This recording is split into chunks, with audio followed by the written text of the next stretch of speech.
Hello everyone and welcome back to Tesla Streams. How warriors?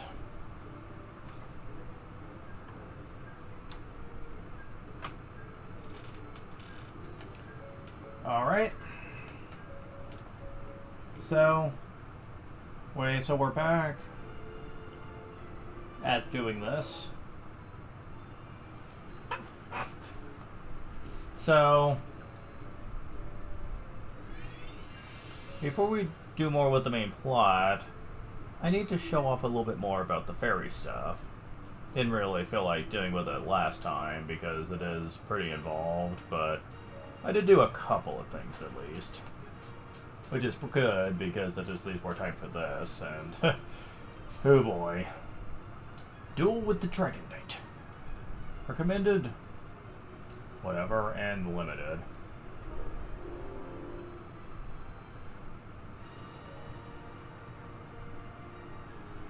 Now, the fairy element and the weapon element should relatively be the same if you want to get the most out of her. Mind you, right now, that's really not important, but hey.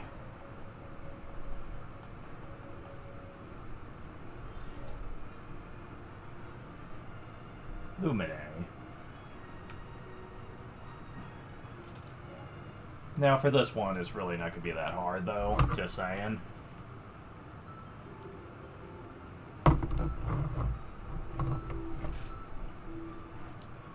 Using upper adventure mode screen, you can unlock hidden objects and other secrets. Add cards by winning battles marked with M cards to compass her bomb. Her icons will continue to appear as you win more battles. Or you can just buy them now.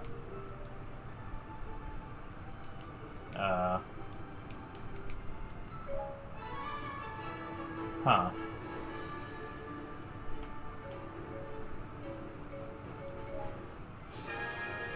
Defeat Volga. Oh wow, this is going super fast for whatever reason.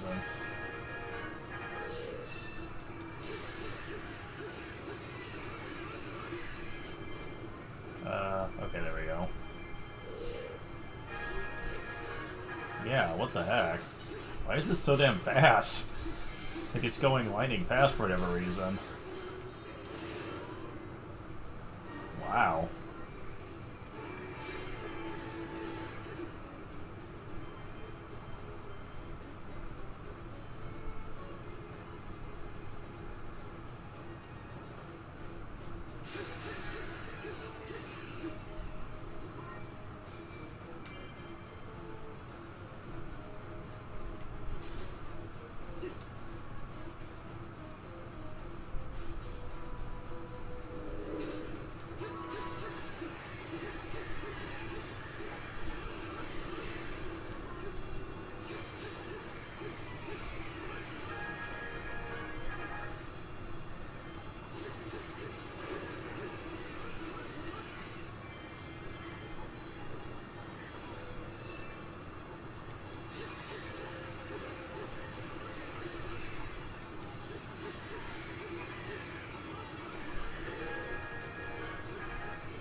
Now, for the purpose of this, I'm actually looking for something in particular. So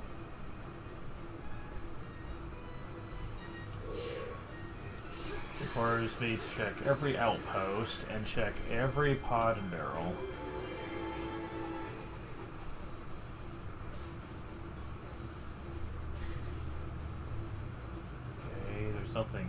here. What about this other one I was just at? Now, when it says it's something about cuckoos, be sure to pay attention to it, because if you piss them off, yeah, well, you should know what happens when you piss off cuckoos, and they are very easy to get peeved in this game if they don't get what they want, so keep that in mind.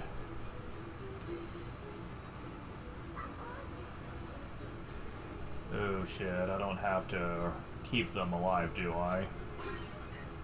Food acquired! There it is. Okay, we're done here. Now I just need to win. Oh, Coco is in danger. Really? She is? Why should Coco's ever be in danger?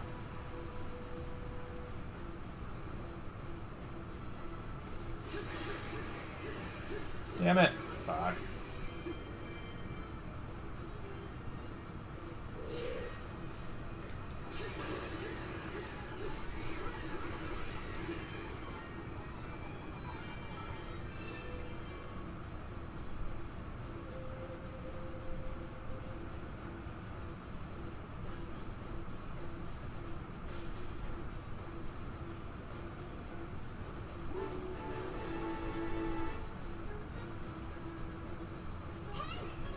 Her effects. Here's the email as to keep when it tries the barrier, taking damage. Yes. After a right, select the fairy first, you already used it.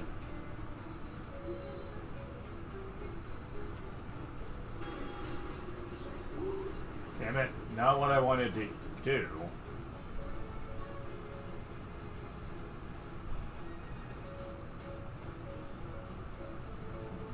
Huh. That's weird. Not letting me select it. That's weird. Wonder why.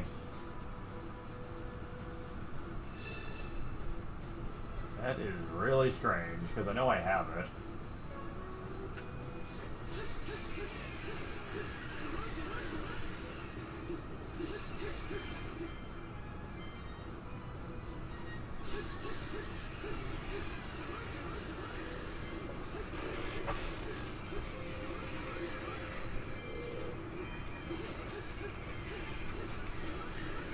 Okay.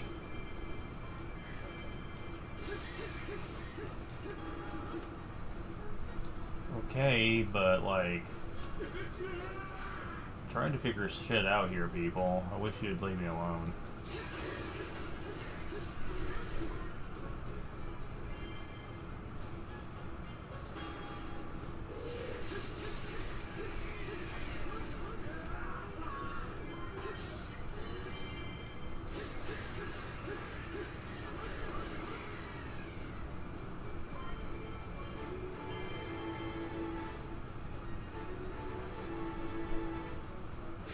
Damn it.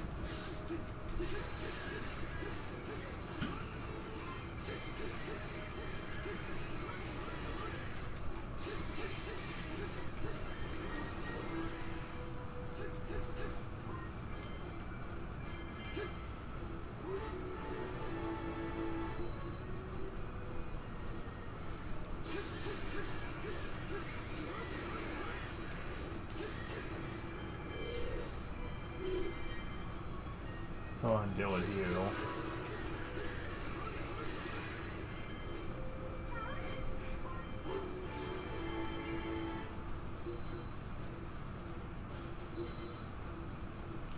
Son of a bitch, really.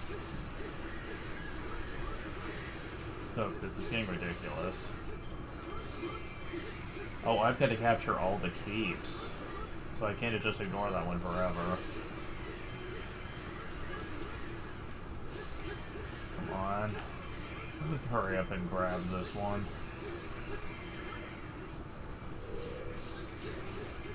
Thank you. Okay. Now.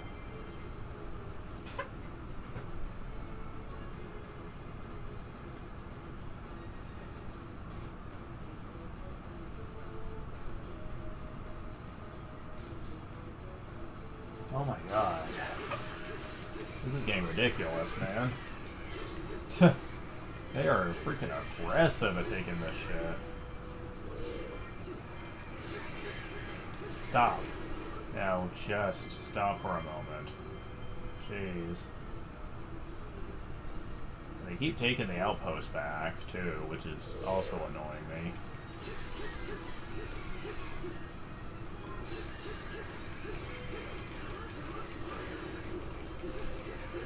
Go away.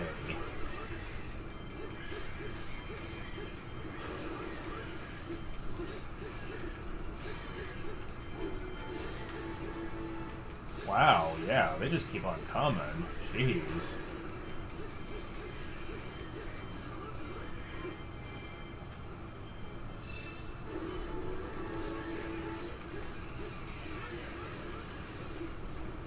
Blue tree is about to fall. Oh my god. Seriously, I'm so sick and tired of this. Damn it.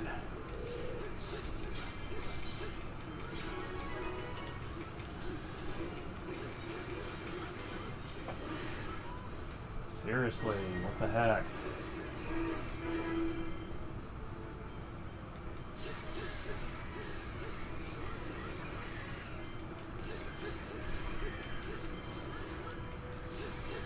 Getting tired of them not sending a lot of enemies at these bases so I can take them out.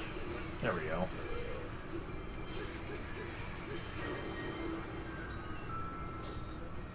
Oh, it's a chest. Okay, so... Oh my god. They keep taking my outpost. I can't keep them from doing that.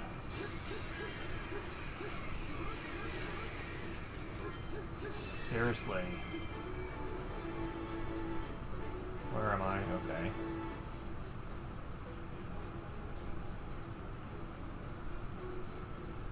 Oh, it's locked. I can't get in. Now, how the hell am I supposed to do this?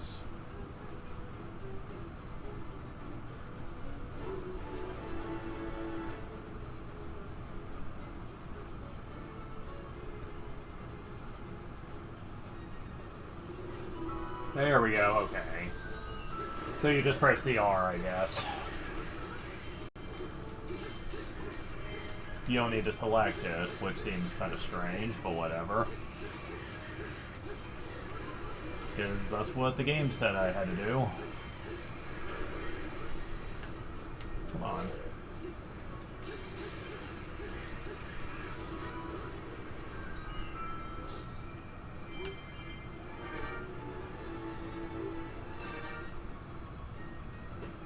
Good. Oh my god. For being a solo mission, this one is pretty hectic. I don't think you can lose by them taking your base or anything. I don't even think you have one for this one. But it gets really hectic. When, like, ever you try to take a base, the enemy will quickly take it back. It's annoying.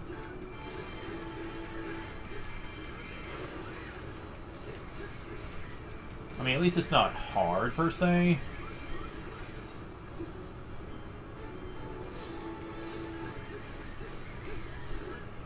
Okay, so... I'm already gonna get a shitty rank, I know that much, so I don't really care about that. And I wish it was easier to tell where you are on the map. Man, unless you press the start button to look, you can barely see yourself. Yeah, can I please get rid of these things for good? Stupid raid captains, they're starting to really piss me off.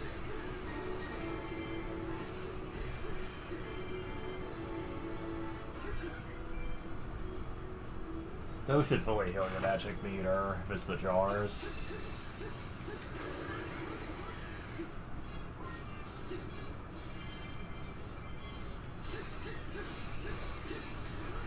Okay, so once I take it back this time, it should stay gone.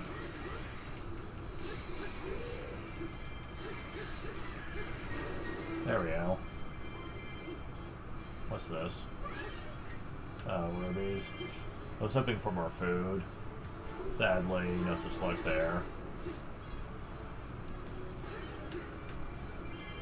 No, I think it's only a one-time thing. Like, one per mission. Alas.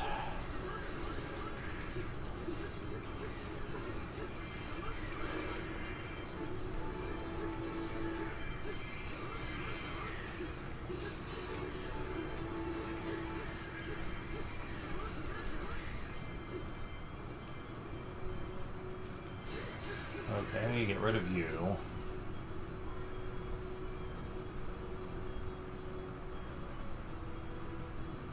Get rid of you.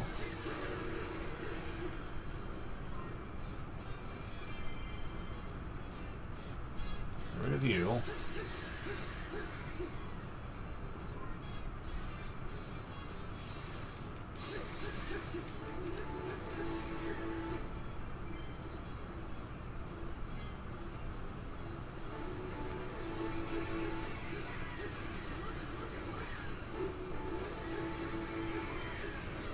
Yeah, normal mooks can drop materials too on rare occasions. If you have materials plus on, it happens a bit more often. So you can get a lot that way. Which is good, because you have a lot of characters to work on later. So, getting the materials now is helpful. Shit.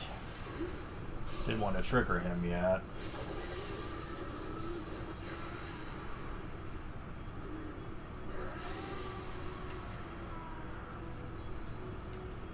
Yeah, we're not quite there yet. I don't think he'll go outside of his base. In this mission, anyway. But we'll see what happens. Man, where are you guys coming from? There's not even that many outposts you guys control anymore.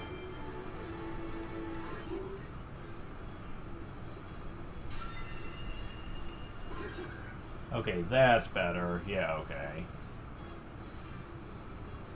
So, I do believe that's everything. I don't see anything on the map. Yeah, nothing. Okay. So, yeah.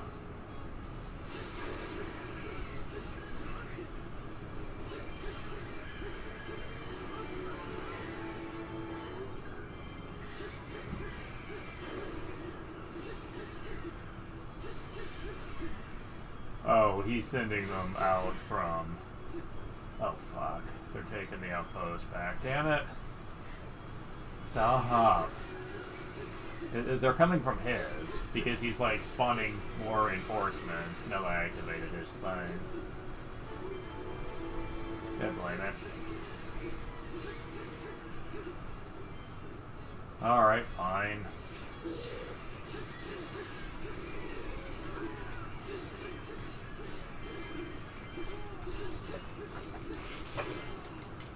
Yeah, his thing does not like to show up very much.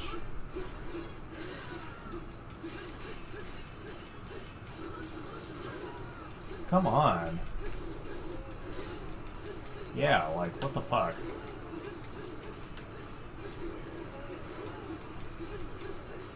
Fine, you know what? I don't care.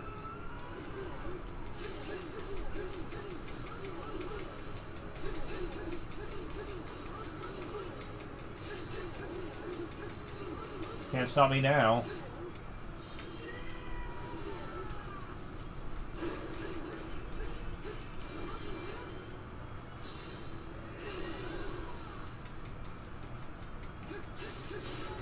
Really? You're still not dead? Okay, there we go.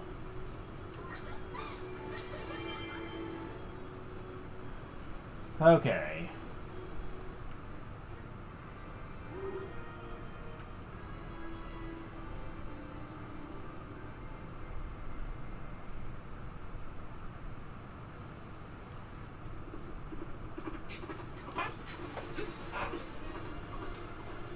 Wow, so bright.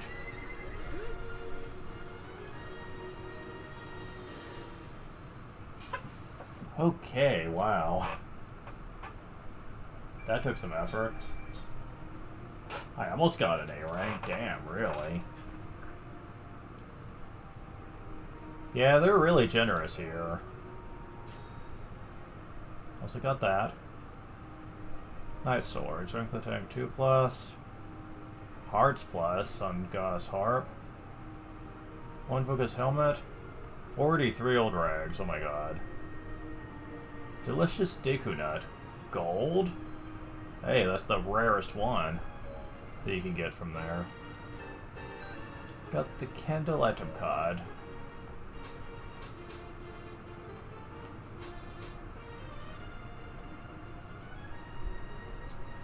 Okay, so...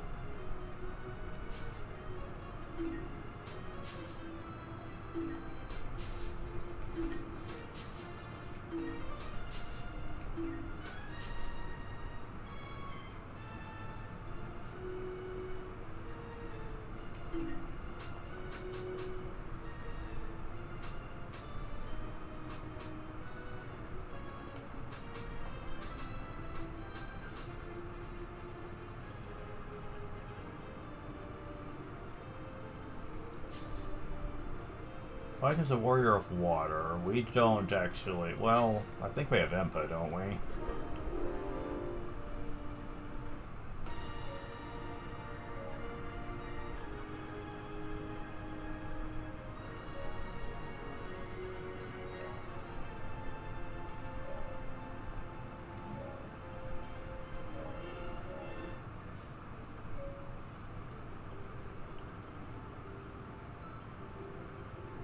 Now you might notice some characters have different weapons and they have different attributes. That's important, trust me. Alright.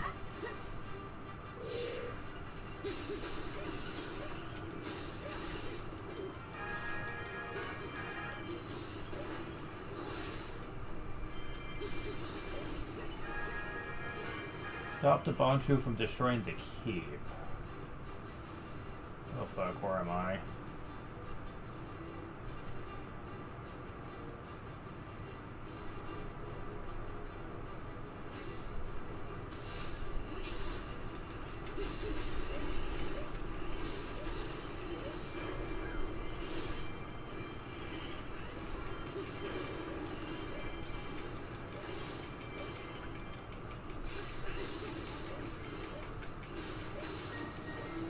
Okay.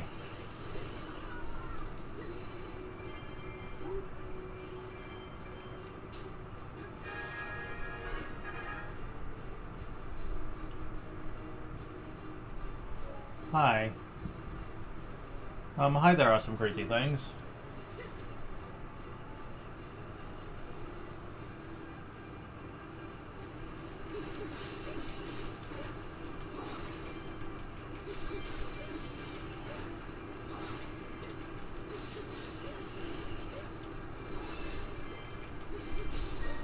There we go. Mission successful.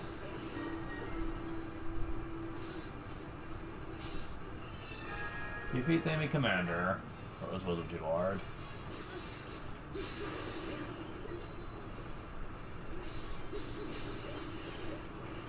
Okay, so... level is this? This is adventure mode. I'm doing the mission where you have to use a Warrior of Water, level 1. And it's pretty early on. I've just recently started playing this game again. So, okay. I don't... Okay, why is that heart there? I wish it wasn't. Yeah, I'm gonna need to... Oh, shit. It's over on the other side, isn't it? Just a moment, I need to go back to my other screen here. There we go. So I can pop the chat out.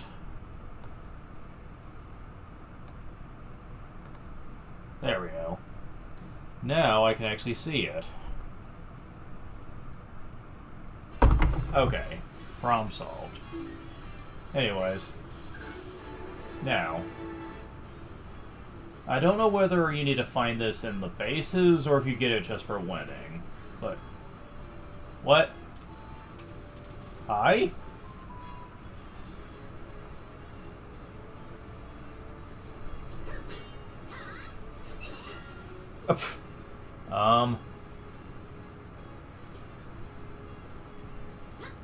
Really? This early on, huh?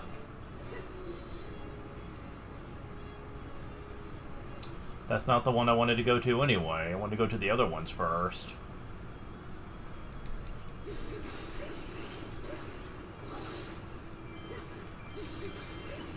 Yeah, a lot of characters are playable in this game. Way more than is healthy. I mean, I'm all for crossovers and stuff, but man, this game goes overboard. Like, there's like so many characters, and it's hard to really find time to use them all. Though I will try my best to at least show everyone at least a little bit. Okay, so what's this? Just rubies. Okay. Nothing? Ruby. Oh god, really? It's gonna be this bad, huh? It's gonna be one of these. I'm gonna hate this one then, because there's something I want to find here. But they are not gonna make it easy on me. Okay, how do I get in? Okay, there we go.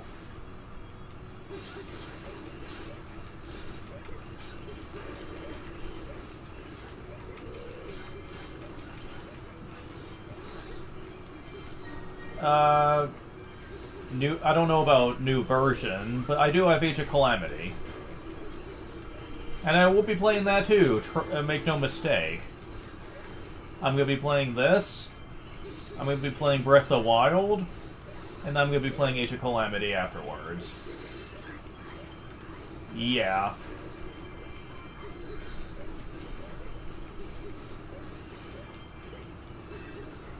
Oh, yeah.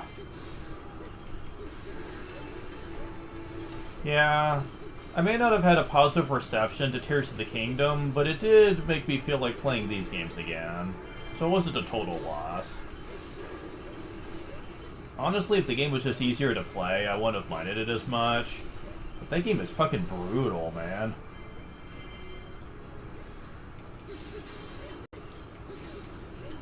And it's not like I don't understand why they made it slightly harder, but fuck off, man. Seriously. Like, I died so much playing through that, it was absurd. It almost got Dark Souls bad in a couple of spots, where I was like, seriously, people.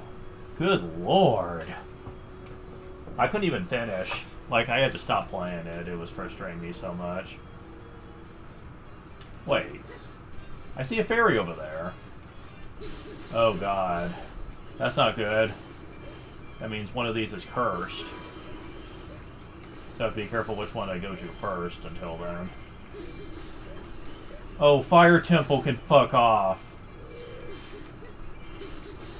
Like the one in Tears of the Kingdom? Yeah, fuck, man. Damn. Like I was gonna lose my damn mind figuring that place out. It was the first one I ever did, too. Go figure. The others weren't half as bad. Well, unless you count the boss from the Gerudo one. That one is just... But, like, actually figuring out the temples weren't bad, though, aside from that one. Oh my god. Ugh. Queen Gibdo is just... oof. Just, like... Okay, I'm glad that they're not completely brainless anymore. I mean, that's nice. Still didn't have to make it that bullshit, though. Oh my god. Okay, where am I? Okay, I'm over here. So... I think I found all the stuff that's in the bases, so I need to go where that ferry is. And hopefully Zelda can keep the base safe.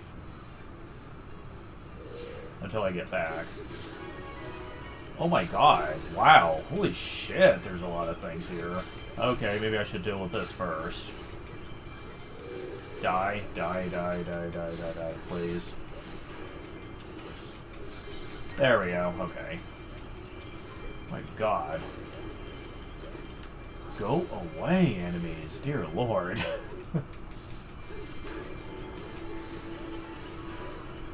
Yeah, people who say Muso games are just brainless needs to shut the hell up.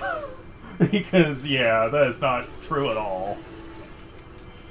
Nah, playing some of these missions, you gotta be on your A game here, because they will, like, just screw you over if you give them the chance. Oh, the geoglyphs. I used a guide for those, because I already knew what I was in for. Like, after finding the second one, I knew better. Like, I knew what I was in for with those. I also wanted to watch them in the order that they appear in, because here's the thing.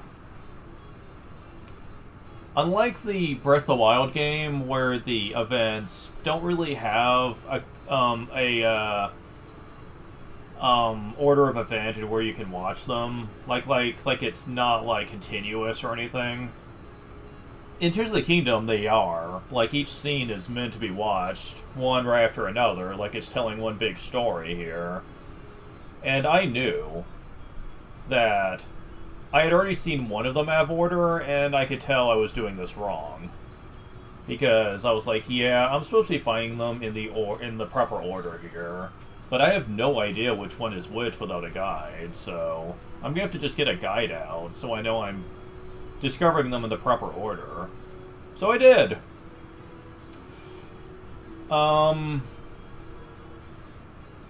I still didn't think it was that great. I mean, it's better than Breath of the Wild's very awkward cutscenes that they had for Zelda, but still, I really didn't like it all that much. Especially with what happens towards the end of the geoglyphs. I'm not going to spoil what until I know you've seen it, but like, I was not impressed. I thought it was pretty shallow, honestly, but shit, I keep going to the wrong place. I need to go up here. I didn't like it. And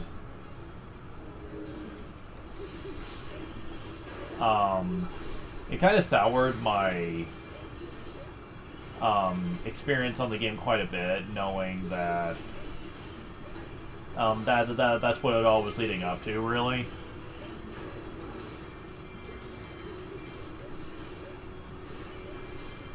Mind you, I didn't expect that Zelda was going to be treated good in general. I mean, let's face it, the head creator of Zelda has pretty much said he doesn't really like Zelda all that much, and really doesn't like giving her any type of story importance. So I kind of went into this game expecting that I wasn't going to like that, but hey, whatever. At this point, I think that Koei Tecmo should just be in charge of the writing, the character writing, since they obviously understand what the fans want more than the main creative team does, that's for sure. Especially after this game, like Tears of the Kingdom, yeah, I think at this point we really know who should be in charge right about now. Age of Calamity was so much of a better game by comparison. Like, oh my god. Oh, crap.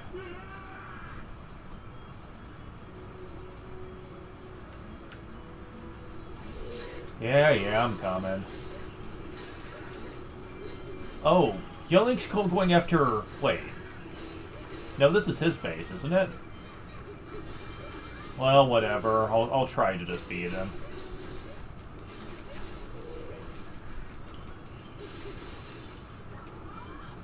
How about no?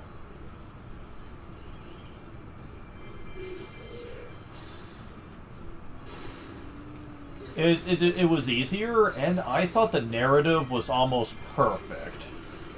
Like, we're talking... Like, it did so much better than Tears of the Kingdom. I can't wait to go back to it. Because I will have a lot of gushing to be doing with that.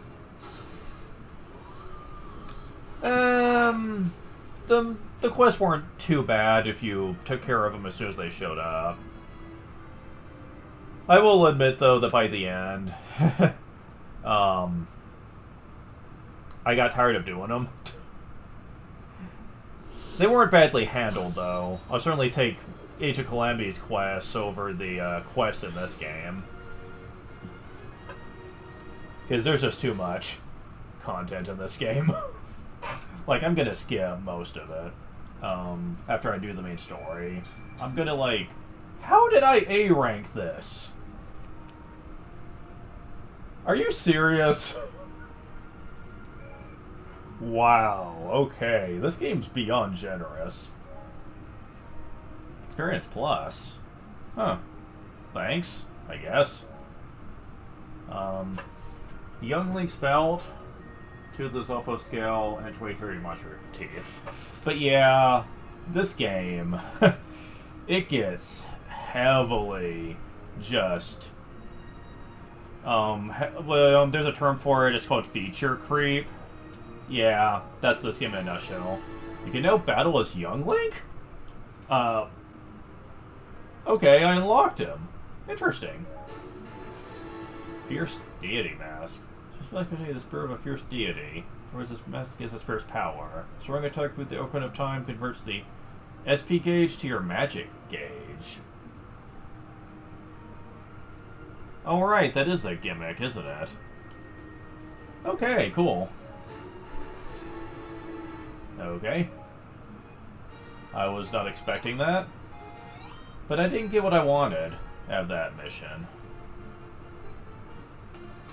I wanted the costume. So we gotta go back. I don't know where I'm supposed to get that, though, is the thing. Okay.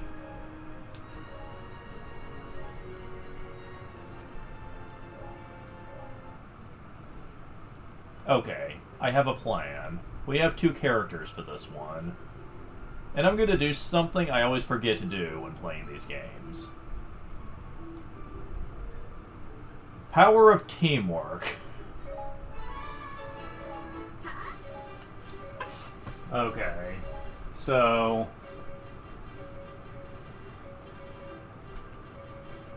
I'm gonna send him over here.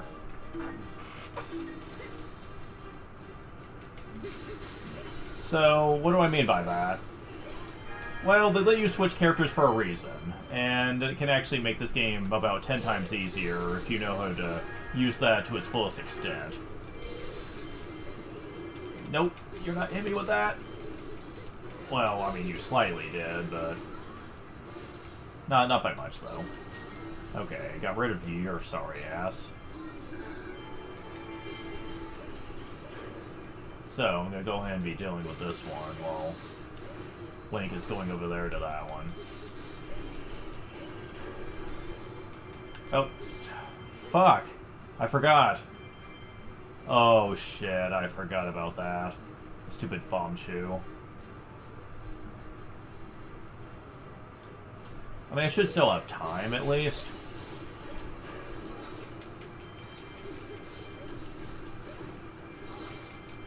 Yeah, I should have time. Go away. I mean, it self-destructs anyway, so I'm not sure what the point was. If I would have remembered the bomb shoes, I would have sent Link over there and slowed it down for the moment. But I forgot. It doesn't matter, though. This one's really easy.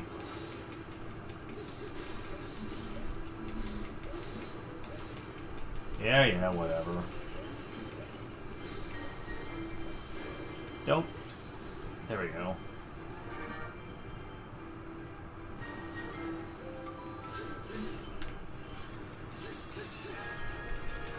Yeah, you can send them over there and then quickly switch to deal with the base.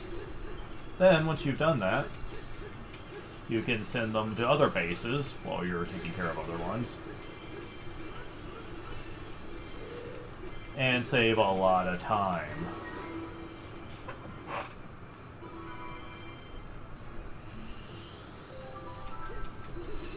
Okay. Now, when I first played the definitive version, I thought that the elemental fairies were the fairy companions, because I hadn't really played the game much by that point, so I was very ignorant about that.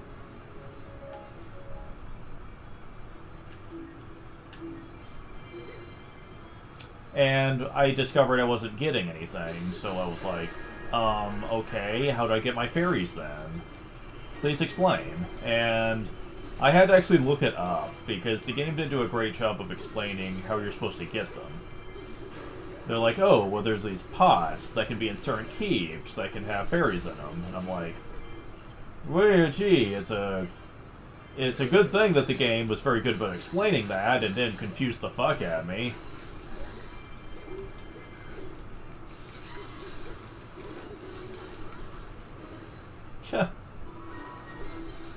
Alright, where's the other one? Messenger. Okay.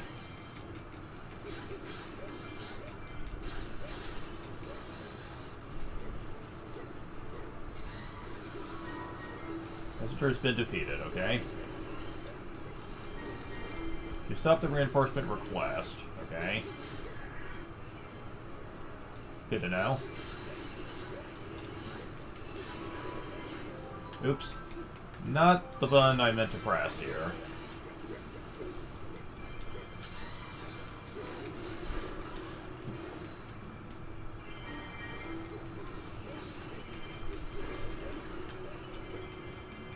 Alright. Go and deal with these riffraff real quick.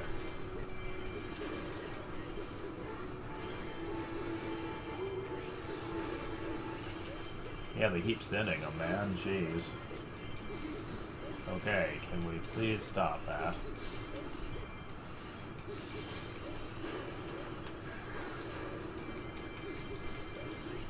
I can dish it out as much as I can take it. You are not gaining anything by coming here. Wow.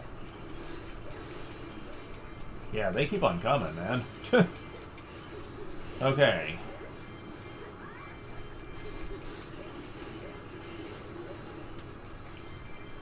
Central Keep is in danger of falling, yada yada. I'm gonna go and get this so I can send him elsewhere.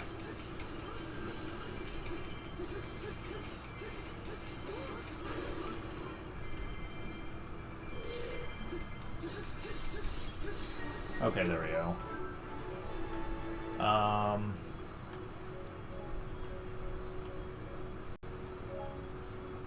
No. There we go.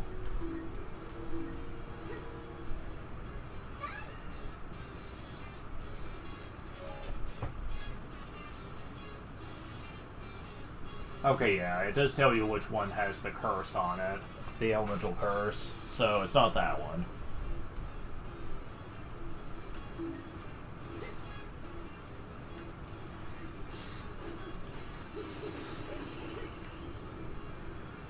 Okay, so they're relatively safe right now. I'm getting rid of these outposts, because that'll stop the reinforcements for a bit. That is until they retake them later, but at least it buys me some time. So I can deal with this base here.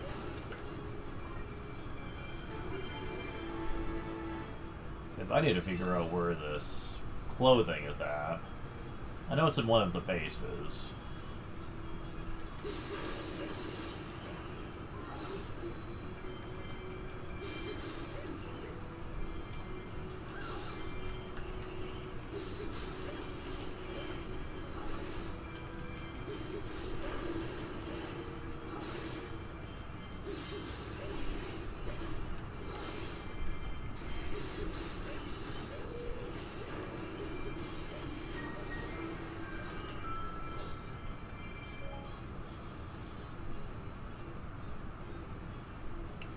restarting Age of Calamity or redoing levels with maxed out characters? Yeah.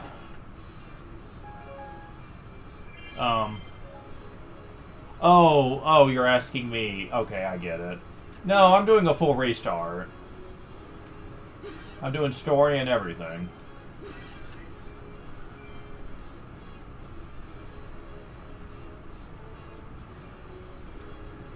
No, doing it with maxed out characters would be kind of disingenuous to the experience, I feel. I know some people would probably do that because they don't want to lose all their stuff, but I don't really care. I don't mind doing it again. I've done it before. This will be the third time I've completely played through it. Well, completely played through the main story, anyway. The side content? Nah. I don't have the patience to do all of that, but I will do what I can. Oh yeah, I need to go up here.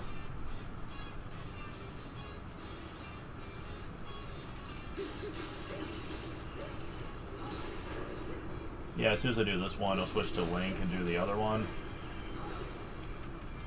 I know if you leave them long enough, the AI will take a base on their own, but it takes a while. So I'd rather just get it over with by controlling them.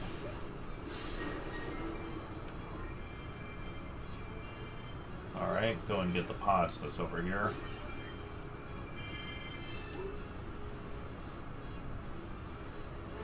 Okay.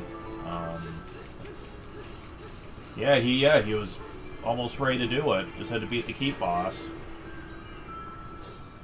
Oh, is this it?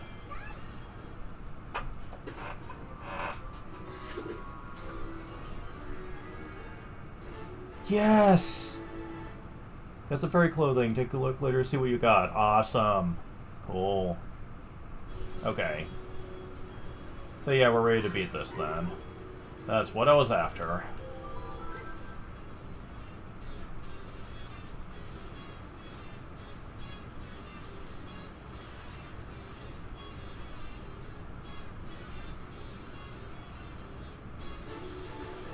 Because I'm in the middle of showing off all the different fairy mechanics.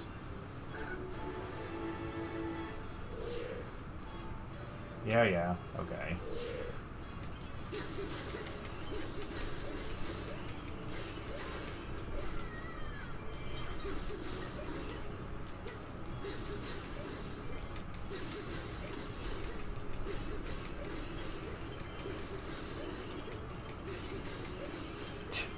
Really? Is it gonna be this easy? Come on, kid. You can fight better than this. I played Majora's Mask.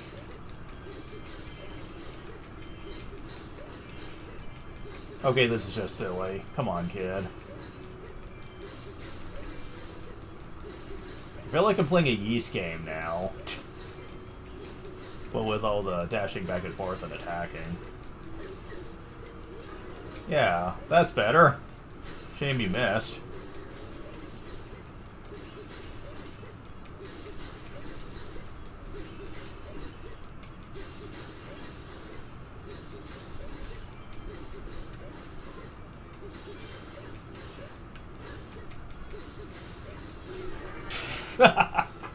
That's just sad.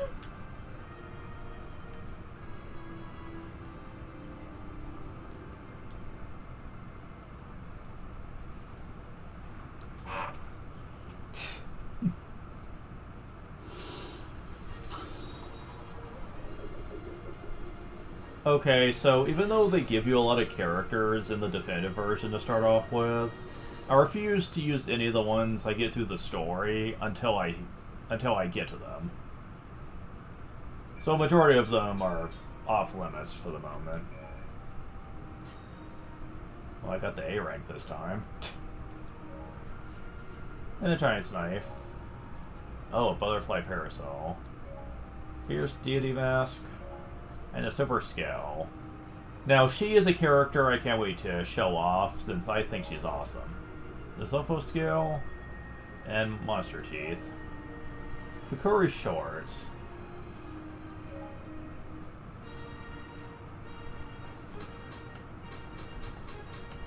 Oh, and the food's back.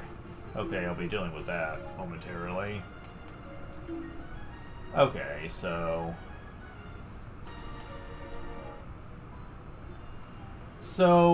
Okay, to those that are watching, here's how food works. Once you have some, you go into the dining room.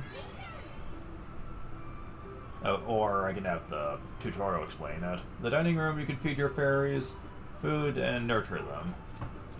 Okay, that didn't explain anything. Okay, so basically, you have to be careful with food. Food comes in several categories here. They are characterized into two different groups. One is element, and the other one is statistic. Food will add a certain amount of statistics, depending on if you feed certain types of food to them. But they also are favorable to certain elemental fairies. For example, you have certain food that dark fairies may prefer, but light ones might not like as much. Even if it gives a statistic you like, if the fairy doesn't care for it, then it'll give you less of an impact. You gotta really think about this shit. Sadly, I don't think the game actually explains. Let's see. Maybe with the display.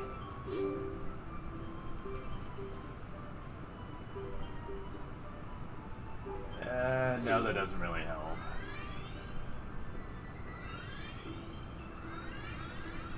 Okay. Yeah, it's not gonna tell you. So yeah, you would definitely want to have a guide for this, because under normal circumstances, I would say without one, you're gonna be going blind and just giving them whatever you have, and that's not good. Not if you want to have a great fairy. But since it's all I've got, I'll go ahead and give it to her anyway. She just got 3 levels from that.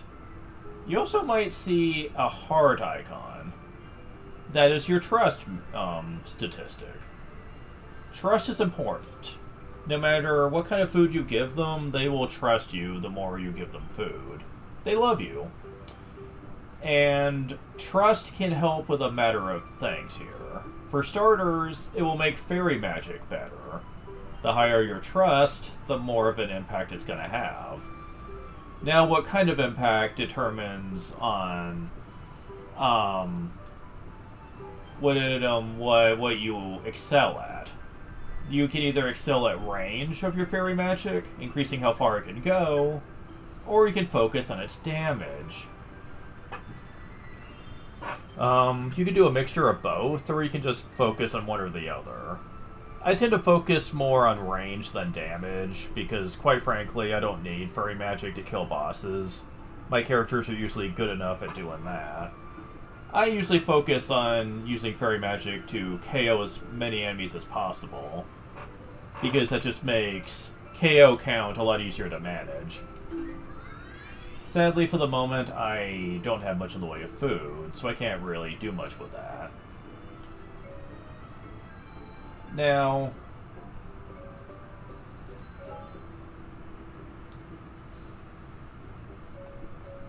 if you equip the Kokiri shorts we got, you cannot equip the tunic. The tunic is actually a outfit that takes up 2 slots. Generally speaking, you don't want that.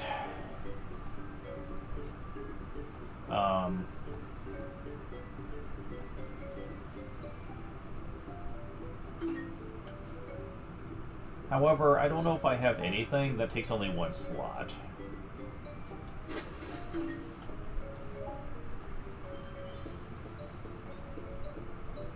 Well, actually I kinda do. It just doesn't look good. So yeah. Also, this doesn't really power up my light fairy much. So I don't think it's ultimately helping for me to equip it. However, I do know from experience that things that take up 2 slots gives you a weaker effect. In general. Equipping 2 basic things actually is a lot better. It just sucks because I really love this outfit. Like I do. It looks cute as hell, but unfortunately it's not effective. I'm going to be trying to find better gear as we progress in the game.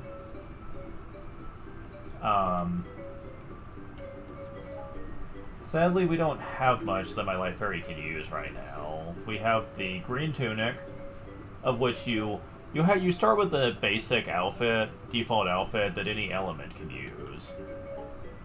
The other things, though, not so much.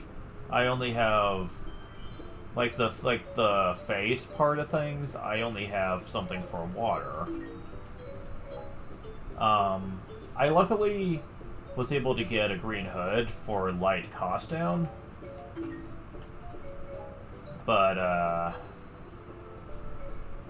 don't have anything in regards to the accessory, or even this. So I'm gonna have to get more stuff with that.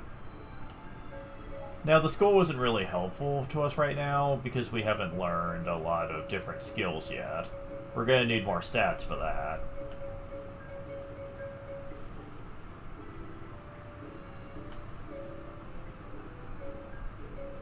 Now, some of these skills are damn good. Like, the one that makes hearts restore your magic gauge. That is really good for an early game, because it can really make the boss encounters a lot easier. Health replenishes according to the fairy's trust. Remember what I said about the trust thing? Yeah. Many things are affected by that. If you have max bond with your fairy, then this is basically a full heal, which is pretty awesome. Special attack gauge replenishes according to the fairy's trust. Magic gauge replenishes according to the fairy's trust.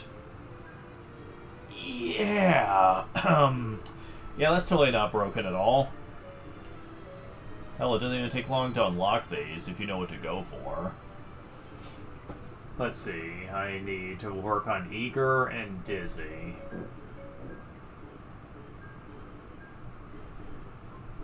However, you might notice a problem here.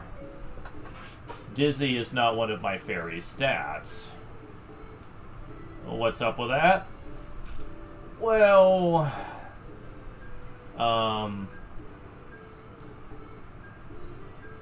certain fairies only excel at certain categories. There is a way to change this, but it requires resetting your fairy, and you have to be at a pretty high level to do that. So for now, I'm not going to be able to do much with this. Yet. It'll happen down the road. You can also get multiple fairies that can also excel at different things too. So that's also an option here.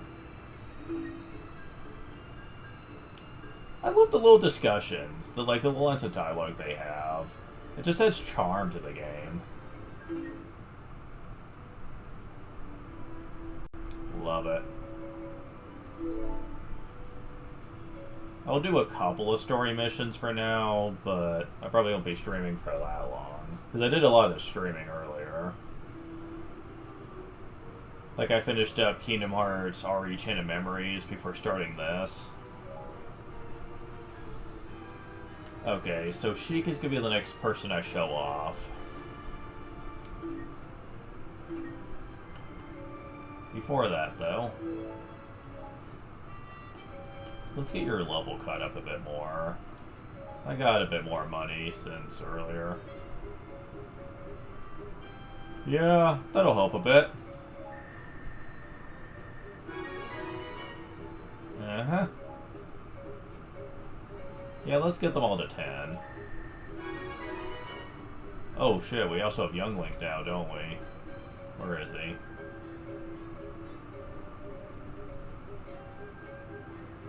Oh, he comes at level 10.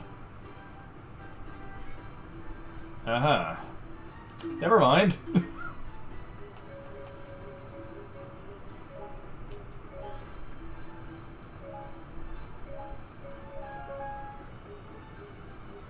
new combo attack for the mask. You can also get a bottle. Excellent. Can't get this. Need more metal plates. I need to figure out where to get those. I got like a couple during the first mission, but I can't remember how.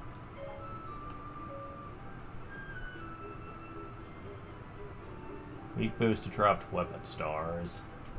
Yeah, weak boost is right. Now we have this girl over here called Linkle. My friends and I don't really like that name, honestly. It sounds kind of goofy, so we call her Lena instead. As a pet name. Lena is actually one of my favorite characters in this. It's basically a what if Link was a female.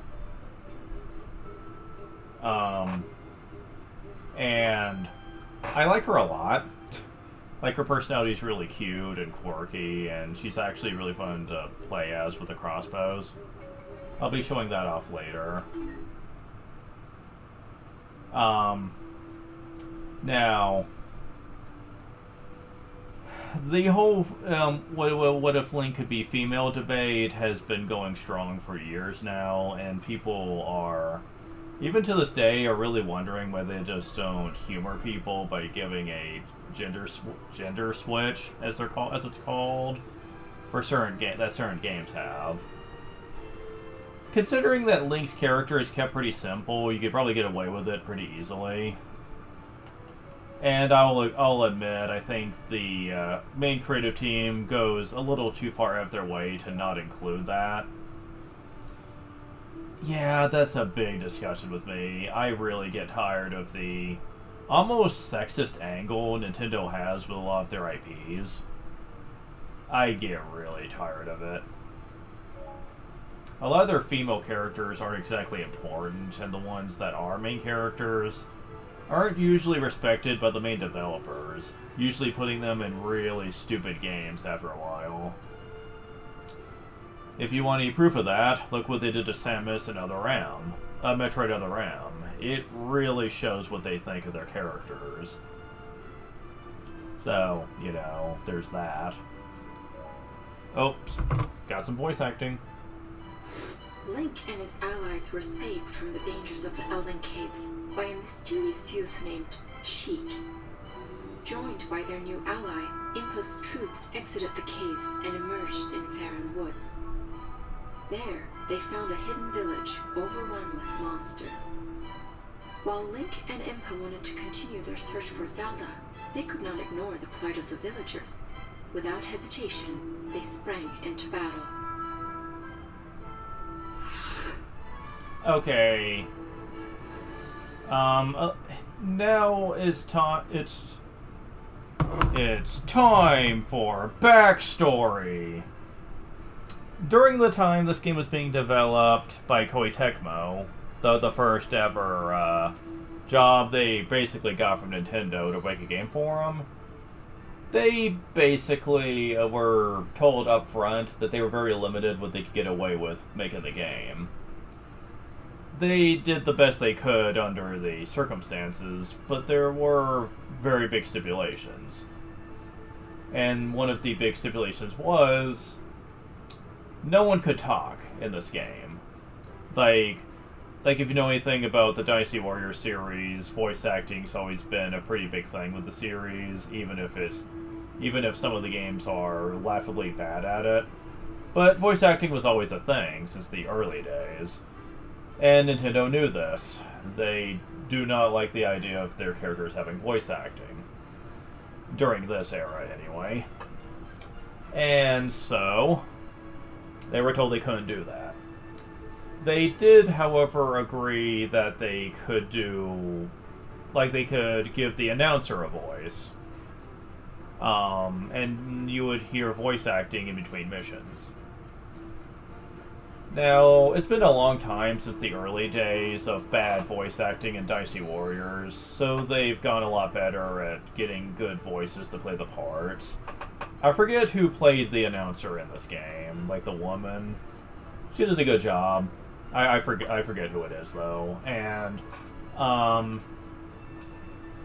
And they wanted desperately to convince Nintendo that adding voices to their characters would have made them more appealing, but they wouldn't budge on that. And a lot of people criticized Nintendo for this, claiming that it was very annoying that they had a great voice for the announcer, but not a voice for anything else. It was a huge criticism. Not only from the fans, but from the people working on the game. They thought it was very bad that the characters weren't allowed to speak, and it just made the game feel a bit aged, especially compared to other games. So, eventually Nintendo had to budge, on this. Anyone who has played the next game they made, Age of Calamity, yeah, by this point, Nintendo had started to embrace voice acting a bit more. Breath of the Wild had a few people that had voices. And in Age of Calamity, they all pretty much had a voice. Pretty much every major character had one. And so, people tended to like that a lot more. But anyways, when people knew that this game was getting remastered, they were wondering if Nintendo was going to budge on that rule now and would allow them to just bring in voice actors to play the parts now. However, Nintendo unfortunately admitted that this would be just an HD port more than anything else, and that they weren't going to really add anything really new to it aside from a couple new characters and some costumes. It was largely an enhanced port of the 3DS version, Hyrule Warriors Legends, and that did make people a little disappointed. I mean, it's great that Legends was on the Switch, to be sure, but they still thought they could have done more with it, especially for the price tag. They said for what little bit new they were adding, the price tag just didn't seem worth it for many fans. One of my friends actually thought the same. She said, "Why should I have to pay full price just to get another version of the same game? I didn't buy Legends. I didn't want to play it on a portable. The Wii U version was beyond hard when you're doing the side content. And now their company wants me to pay full price for that game again, just for a slightly prettier version of it with a couple of new bells and whistles." And then I showed her the fairy stuff, and she said, "Oh, I'll admit, that does look pretty cute." She said, "I don't want to pay full price for this game, though. Like, just for that? I don't know. I mean, it's neat and all, but I don't think I'd get enough out of it." I told her one day, like, when she's over here, I'll just let her borrow it or whatever. But anyways, let's go ahead and get this mission started.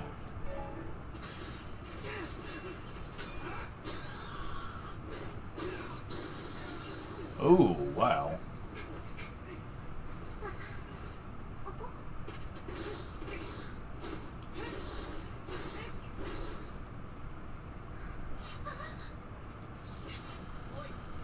Are you the one leading these warriors?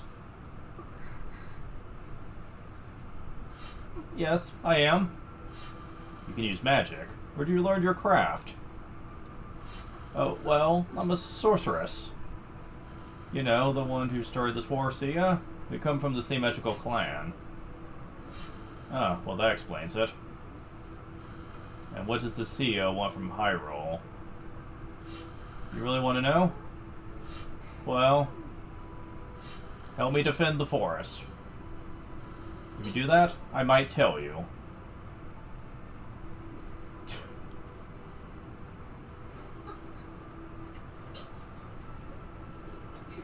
Oh, that didn't go well.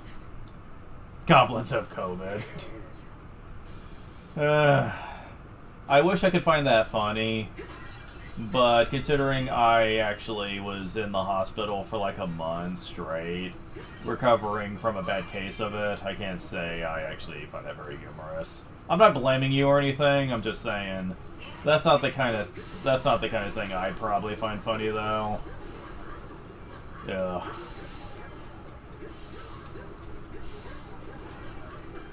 Like, I still have bad experiences from that. To the point to where every time we drive by the hospital, I can't help but cringe just because of how long I was there. Yeah, I don't think that's gonna work. I'm gonna need to find something else that'll help. Well, it'd be nice if I could reach them.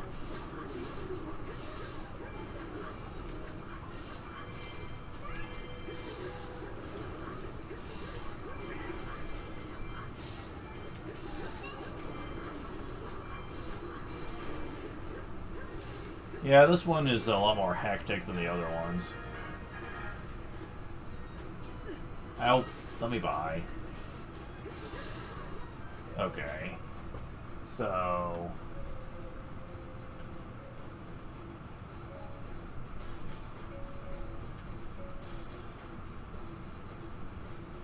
south of the village, huh? That's... okay,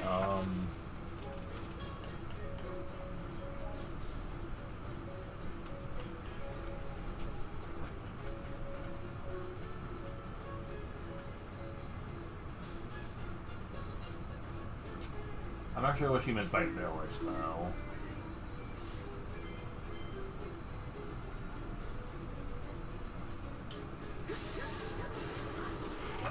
Now, Sheik is very interesting in how he handles things. He can actually use a harp to do various, like, elemental, trickeries.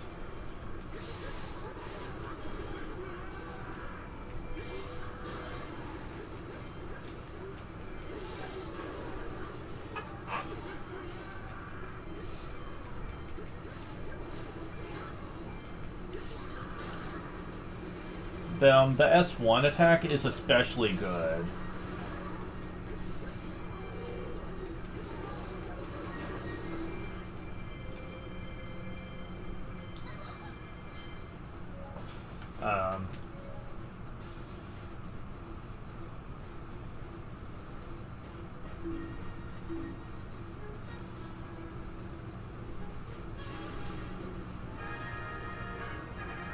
Yeah, if I could get over there.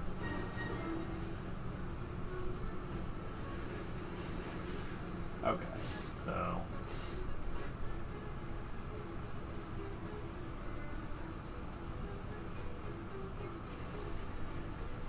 is this it?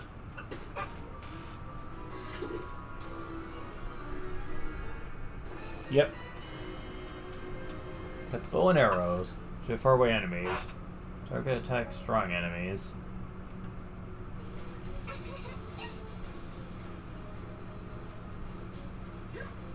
Oh, it automatically equips that, okay. Die!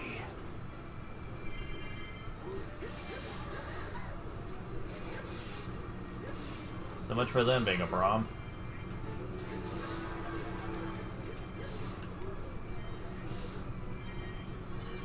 Now to find the rest.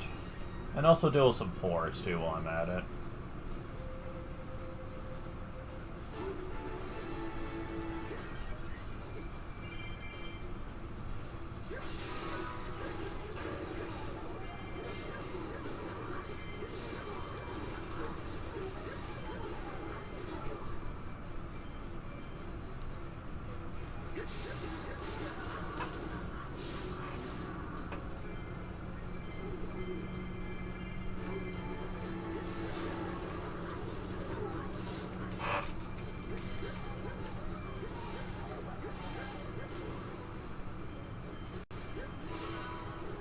Goodbye.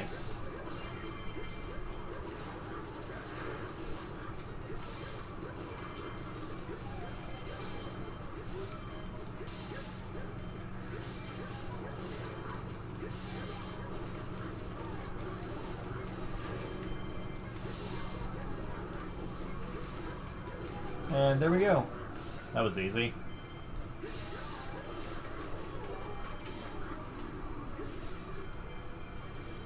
Okay, so where am I?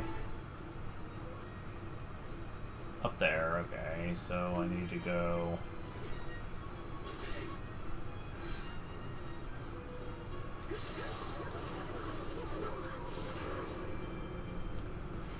don't want to really deal with that one yet. Damn it, let me through. Oh, that worked out. There's a lot of iframes on that dodge roll. No, I want to deal with the forts. Are they gonna let me in? They're not, are they? They're gonna have them all locked up.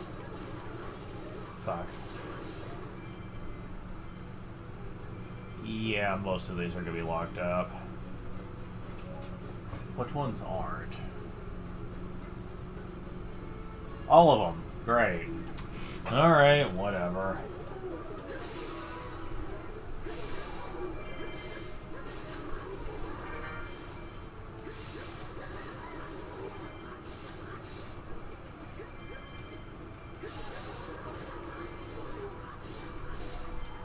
Okay, now I can deal with this.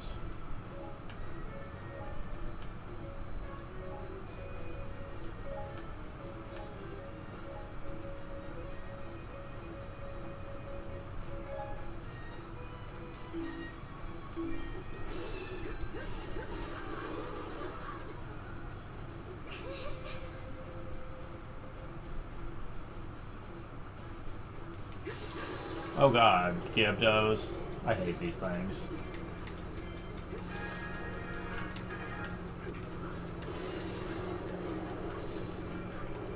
Damn it. Ugh. Go away.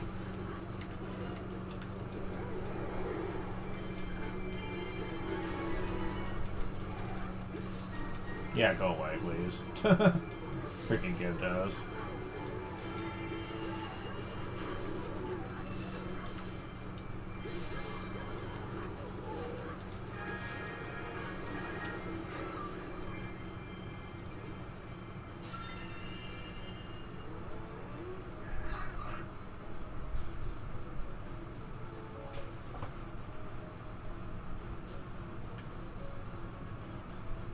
Yeah, I better have them protect the base, just in case.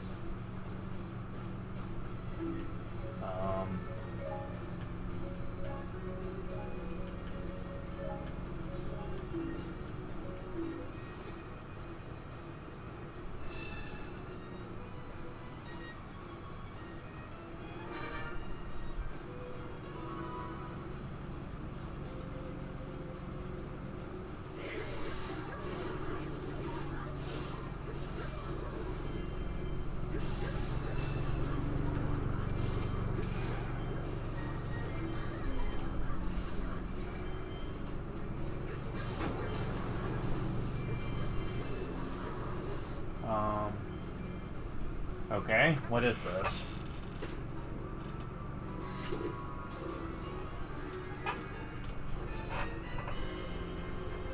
Metacrina. You can warp to any activated owl statues. Oh yeah, I forgot this was a gimmick in the new one. Warp points. Is it okay to warp to active owl statues? Play owl statue, press the statue and press the button. Expand the screen. It's useful and all, but honestly, with the character switching mechanic introduced, it's actually fairly easy to sprawl across the battlefield with multiple characters.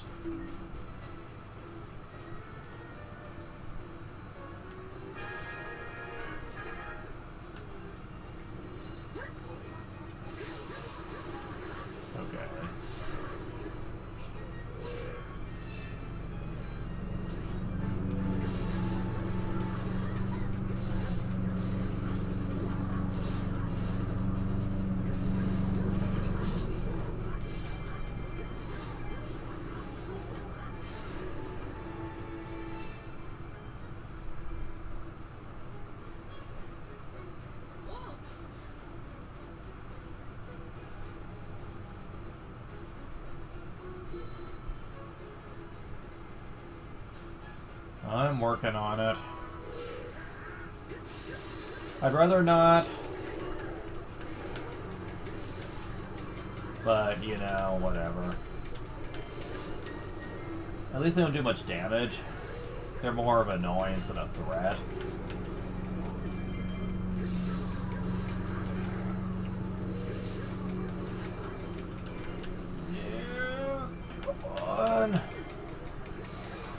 Just get a few attacks in when you're not stunned. There we go.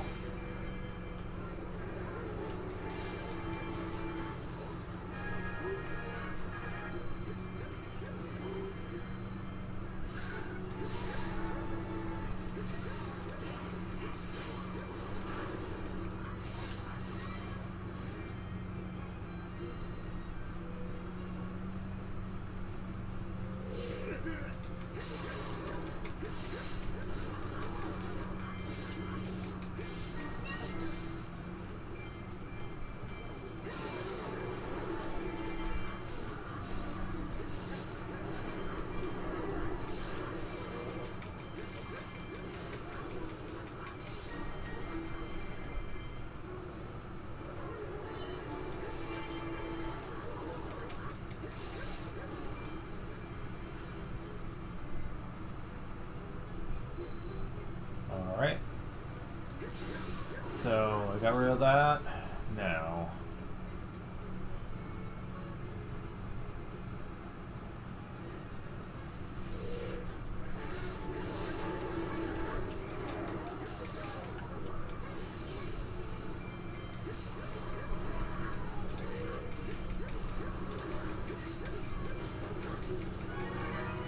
Level up!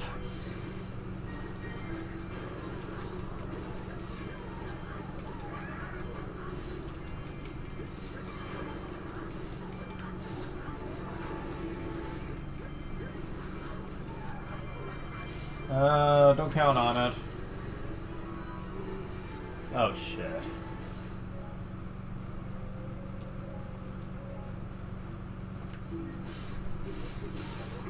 Of course. Let me through, please.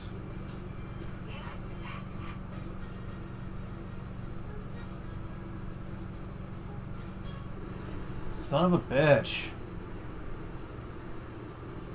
Oh, really?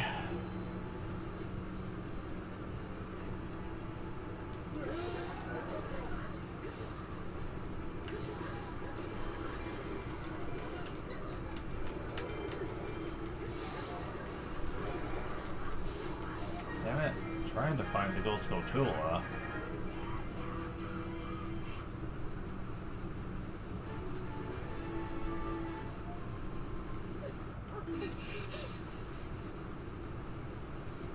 No. How do you switch?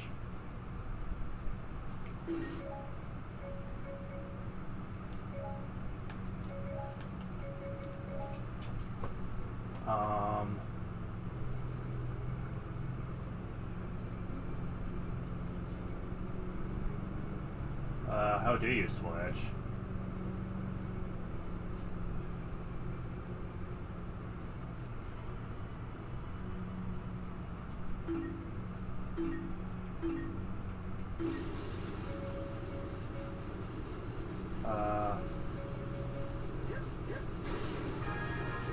There we go.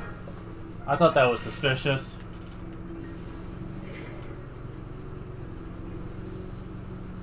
Okay.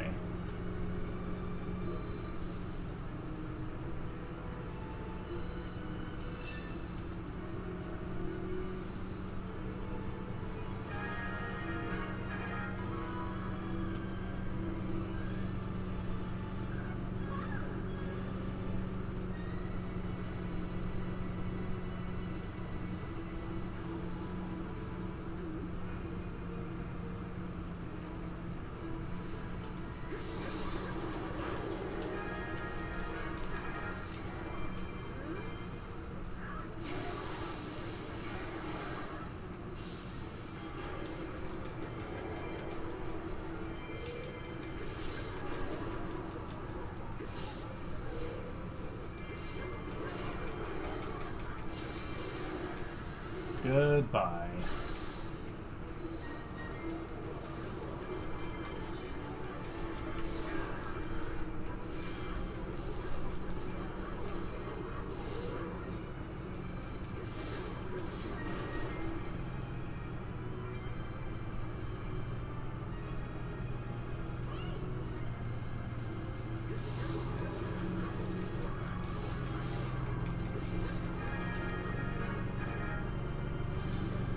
Damn it! No! I didn't want you to use that.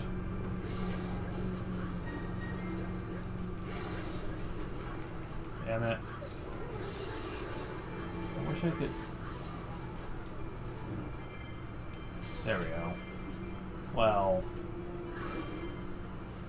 Damn it.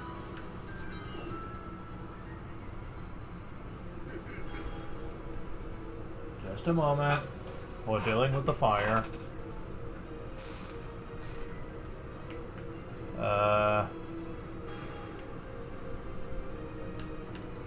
Well, I'm trying to do this.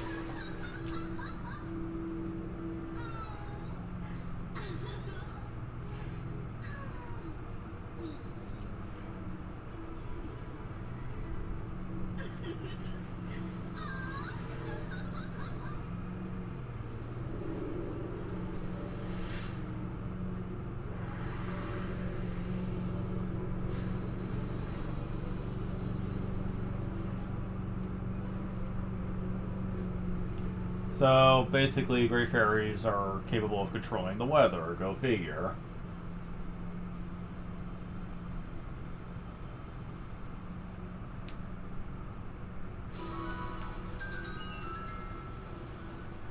Hi, Coco. What's up?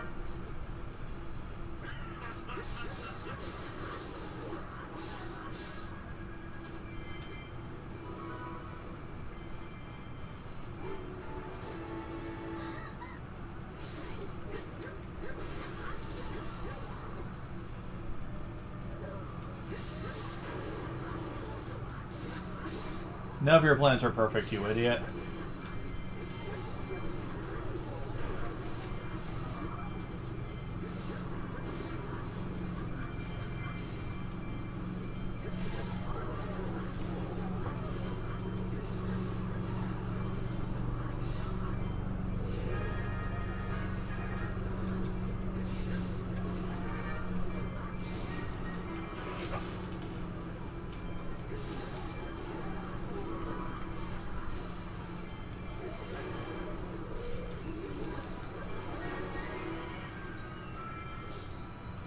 Oh.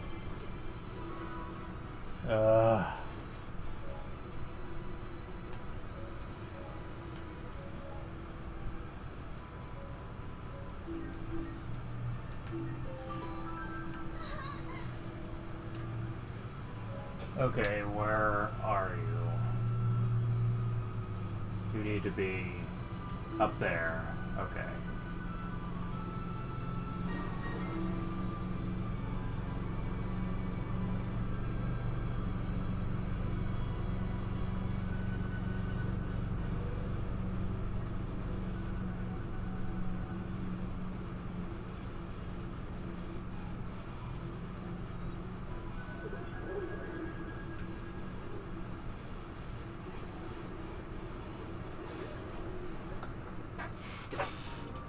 Okay, what do you get?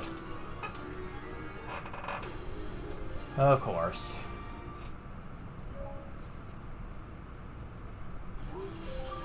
Okay.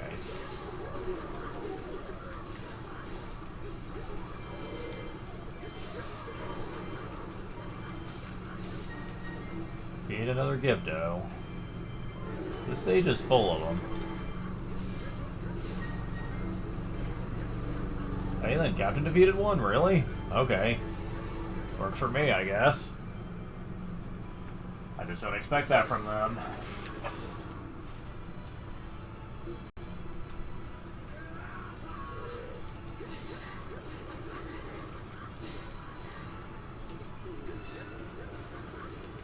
Really?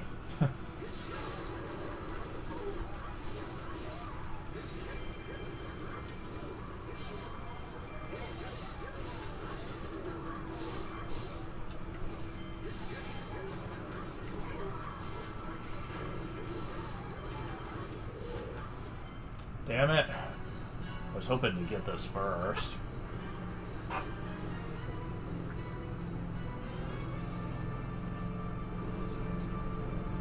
Repod Cyclops Monster Goma.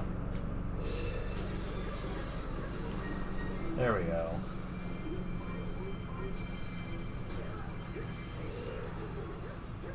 Damn it.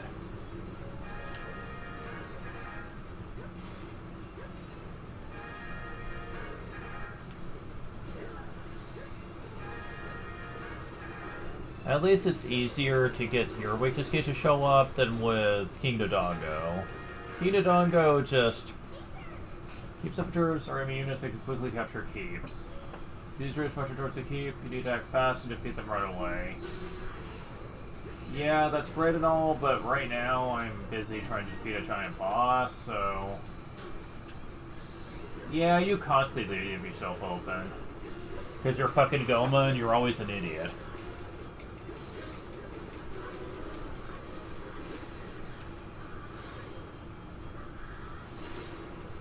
Oh wow, yeah.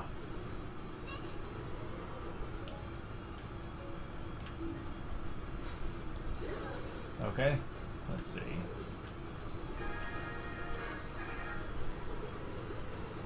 Working on it.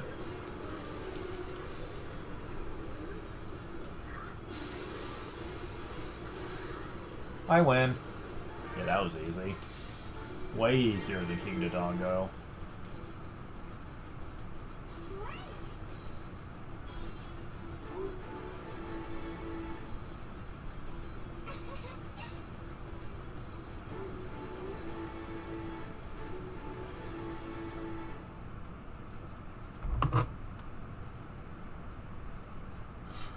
I hope Zelda would be here. Apparently that hope is in vain.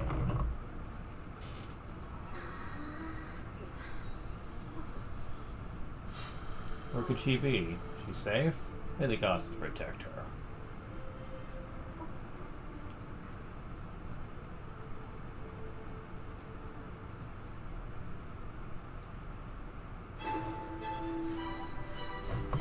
For generations, Hyruleans have told the tale of the war across the ages. This is how it begins.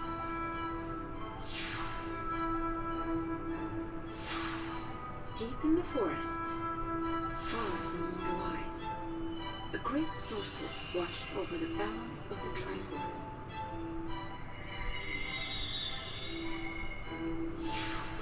Through her magic, she could see across ages, able to read the fates of all who lived but never interfered.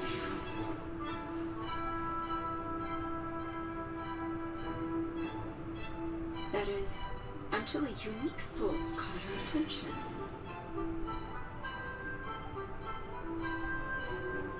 The soul of the hero of legend, eternally reborn when Hyrule's need is greatest.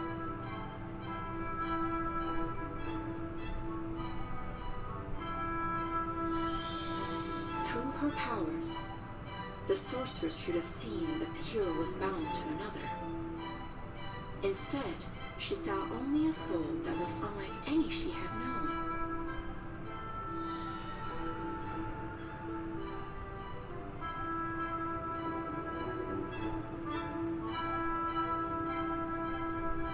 And while the sorceress was preoccupied, a fragment of darkness, locked in its prison, saw an opportunity.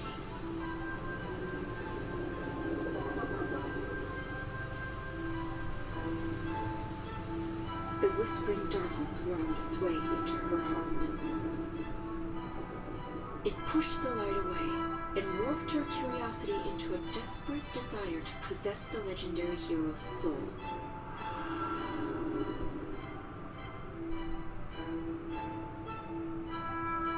Of course, this evil had its own desires. To use the Triforce to resurrect itself and conquer Hyrule once again.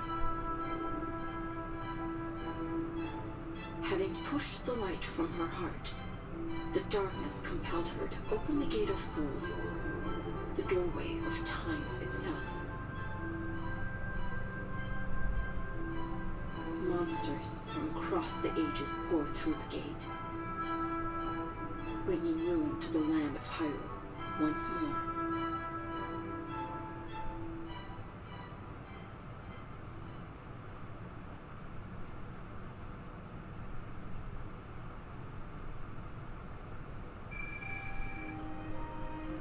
Okay, a lot to unpack there. So, the whole Link is always bound to another thing.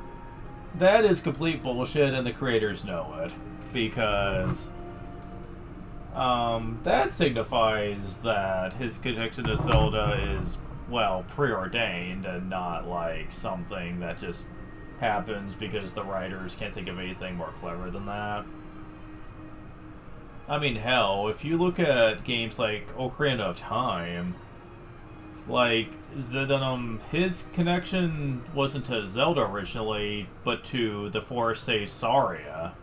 And the reason he even meets Zelda is because, the Great Deku Tree tells him to, because, he needs her assistance, basically. But, yeah, like, I really hate that keeps getting used with the different games, because it doesn't make a lot of sense, especially from a narrative perspective. Because Zelda really doesn't do much in her respective games. She's not really special. She spends most of the time getting kidnapped, or in the case of Wind Waker, benched towards the end of the game for dumb reasoning. I really hate that. Like, I really, really hate that. Really glad Age of Calamity happened to throw that out the window. He was actually the real main character of that game, let me tell you. I'll get more into that when we get to it, but yeah, she was the real main character for that one.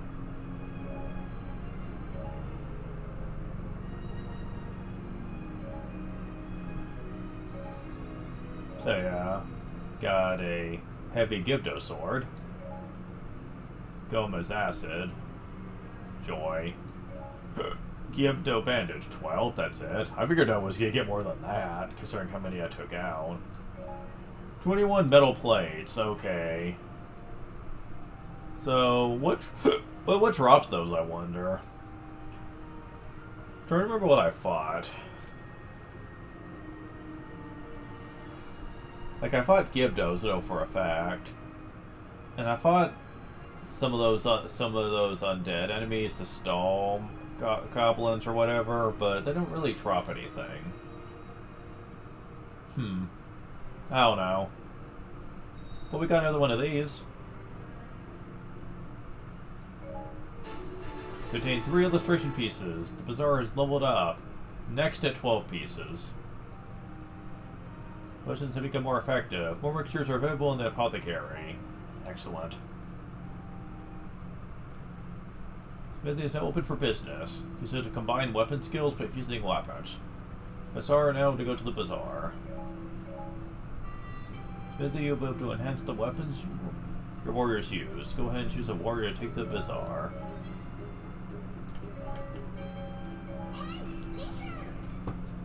Smithy, you can customize your weapons by fusing new skills onto them, moving existing skills. The weapons that skills. Take the customize skills, sell a weapon for rubies. That's the real use for the smithy. It's selling a lot of those useless weapons for rubies. It's basically where you're going to be getting most of them throughout the game, trust me. Okay, so...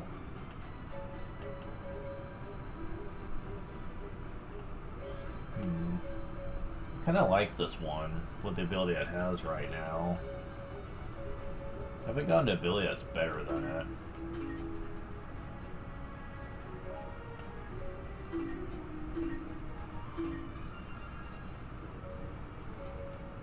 What about you, though? Let's see. Experience plus.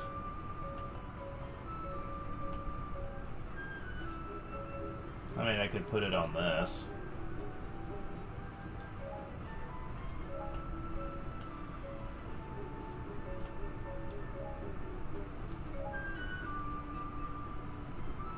Yeah, that sounds like the better way to go. There we go. So she has some decent skills right now. Experience plus and rubies plus.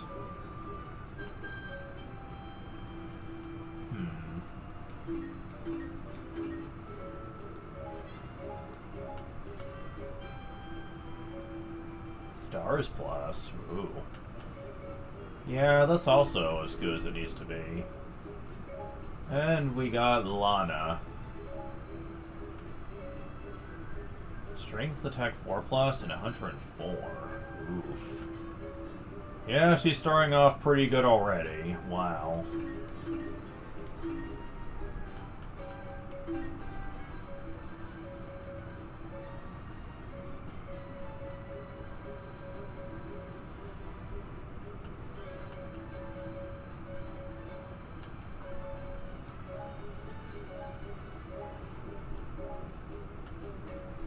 Yeah, they're both the same, so...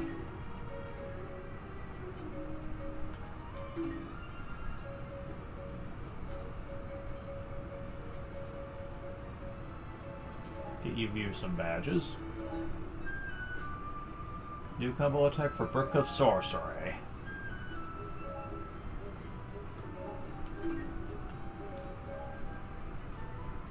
You unlock the potion for her. So these slowly speeds up the process of taking keeps. Yeah, it'll be a while before we can get the ingredients needed for all that. Unfortunately. You can get this, though. Well, she can slightly increase the duration of bomb power-ups. Duration of bow and arrow power-ups. Yeah. These things I do not care about. Like the power-up ones, I do not care.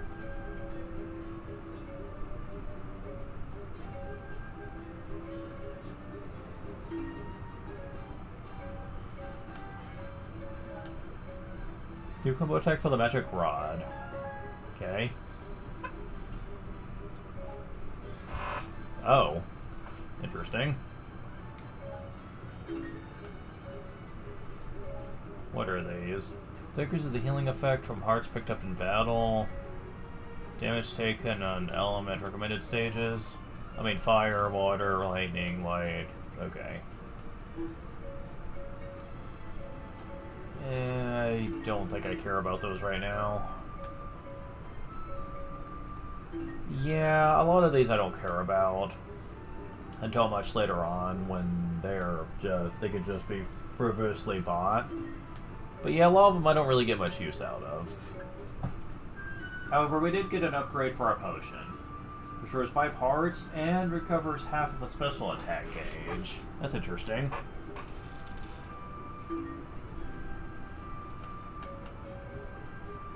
Oh, Lana doesn't come at a certain level. Fuck. Let's do something about that. Yeah, let's do that. Level up. That's better. Sheik's level 13. Kingdom Hearts!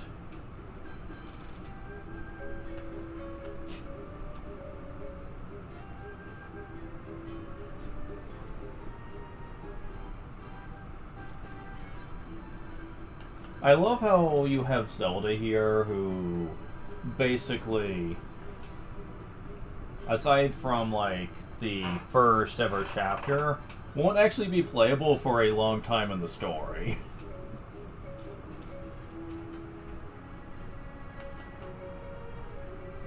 Because plot reasons.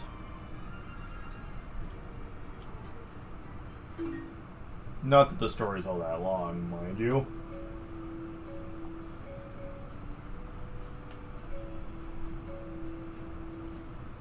Eh? Barren Woods again? Uh-huh. Okay.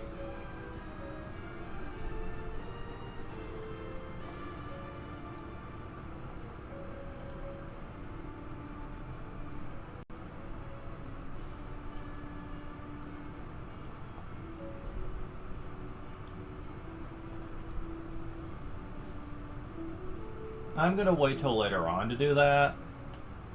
Like there are optional campaigns that originally were DLC, but this game came with all the previous DLC, so you just kind of start with these now. But I'm gonna wait to do those till way later in the campaign.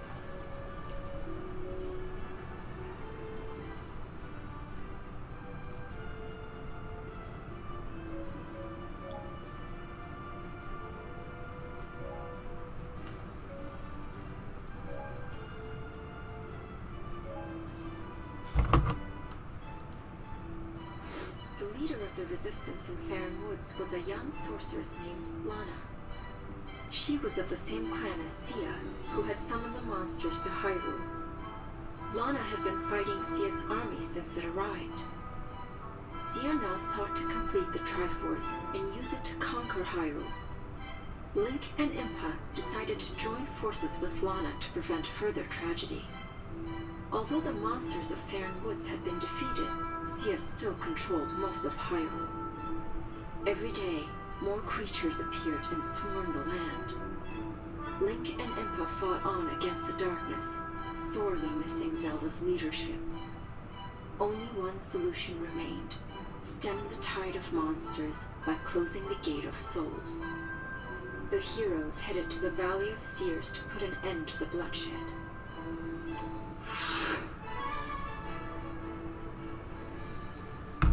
Alright. One thing that this game does allow you to do is to go into the BGM setting, and you can actually pick any song that you've heard previously that will play during a stage. That's pretty neat.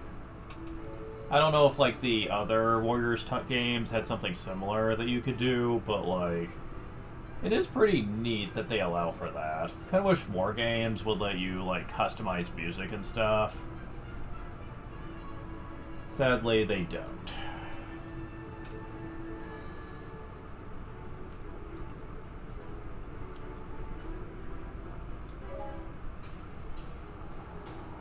Oh boy, this one. This will be the last one I do for now, since I can feel the drowsiness start to hit me.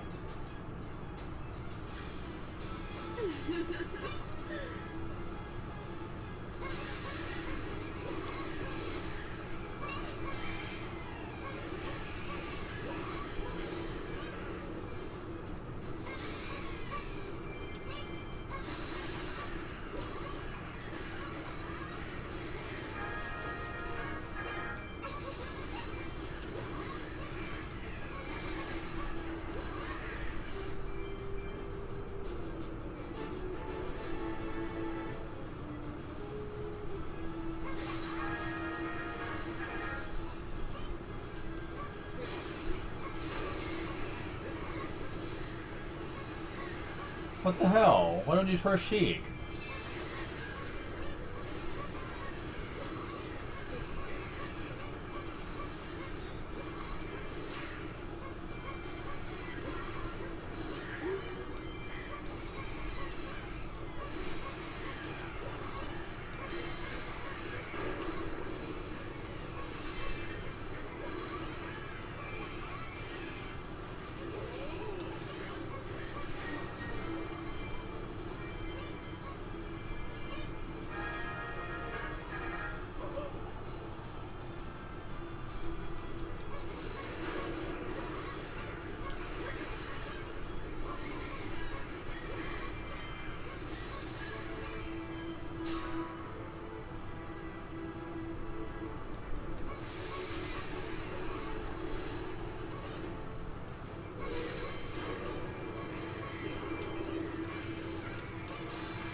Just a moment. I'm almost.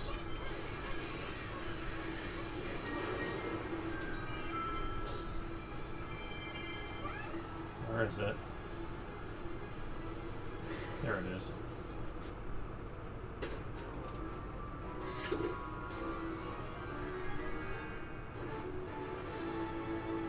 Got a sealed weapon. Awesome. It's been a while since then.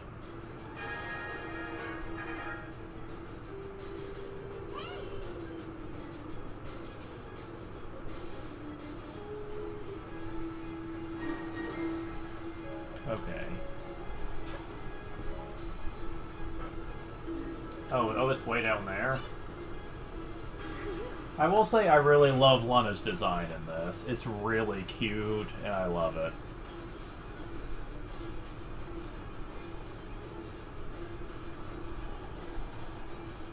Like, she's basically an original character for this game's story, but I think she's really good. A lot of thought was put into it, I'll say that much. Oh shit. Is there enemies at the base? Doesn't seem like they should be there by now, but...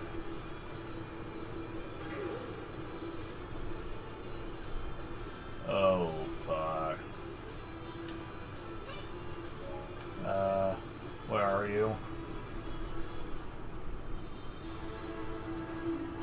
I forgot.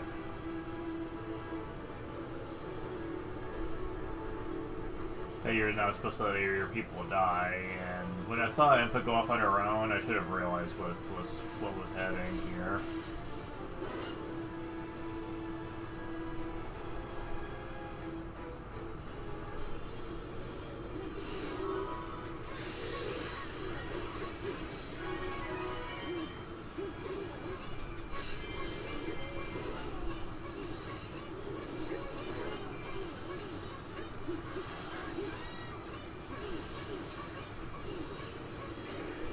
Yeah, he's one of the worst ones to try to fight, just because he's so quick to counter.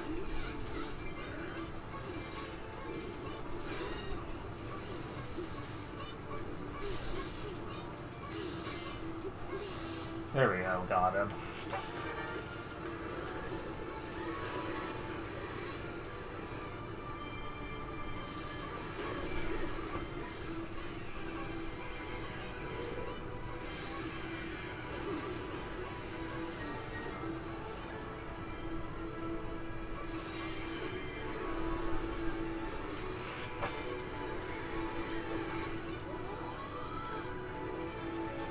Alright, so...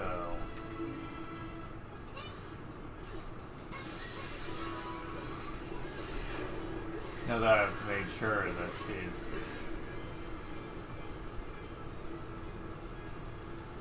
not gonna get herself killed, hopefully.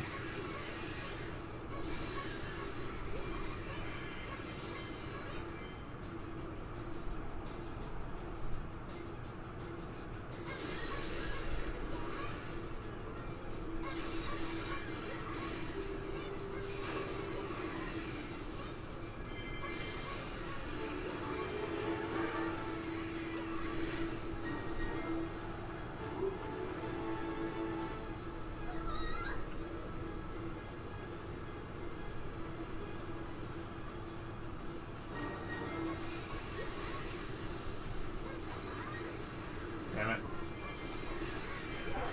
There we go.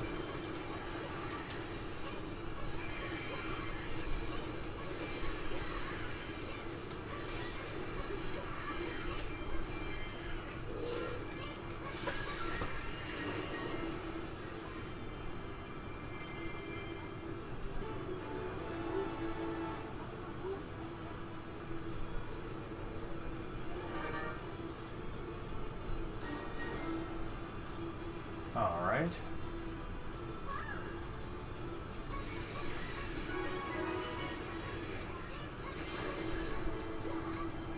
Of course.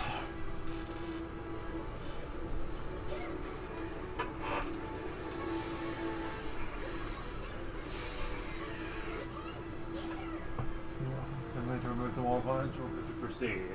Vines cannot be cut by normal attacks, you must find the another way through them. Alright. So...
Well, I'd like to see him get through me.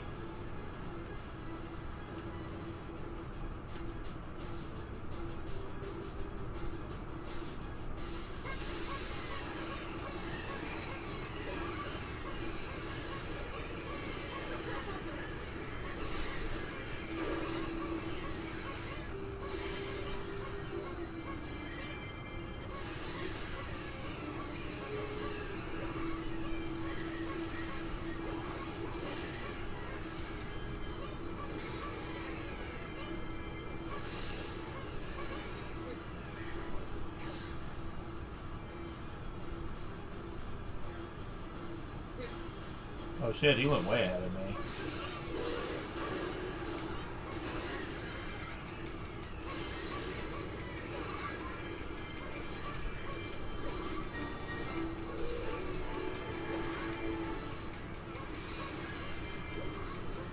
I love that wind thing that pulls enemies in, it's great.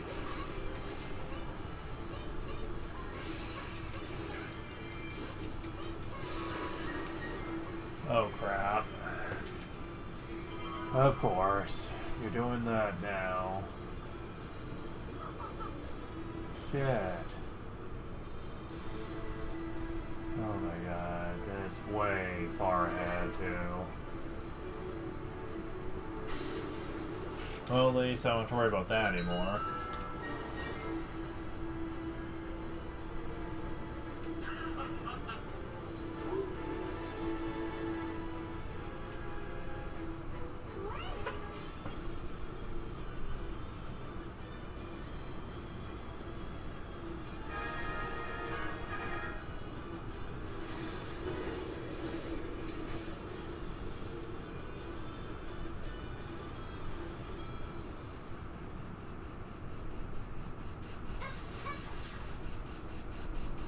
There we go. Okay.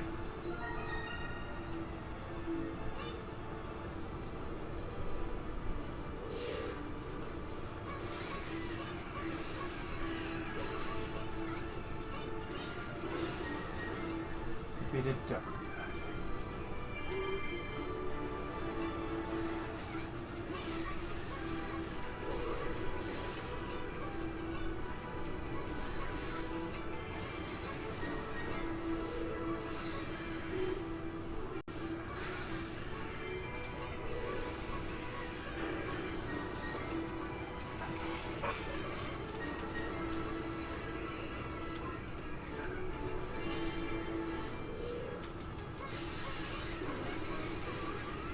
Dead.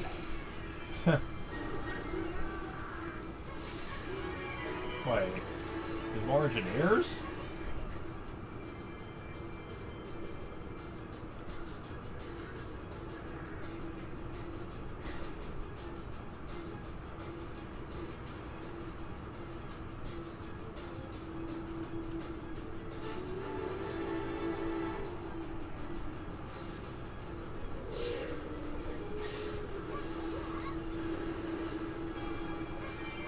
Oh, come on.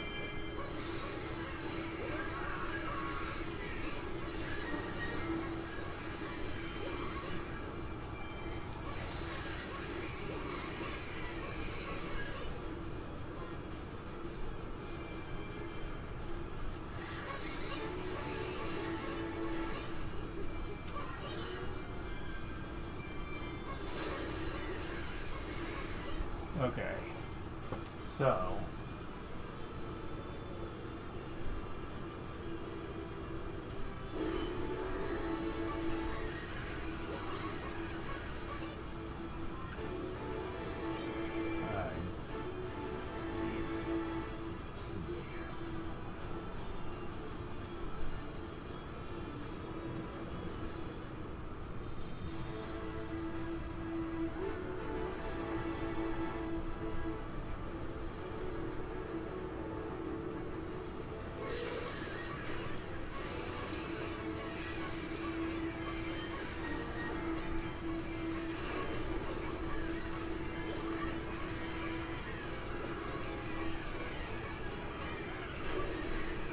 Wow, they're everywhere.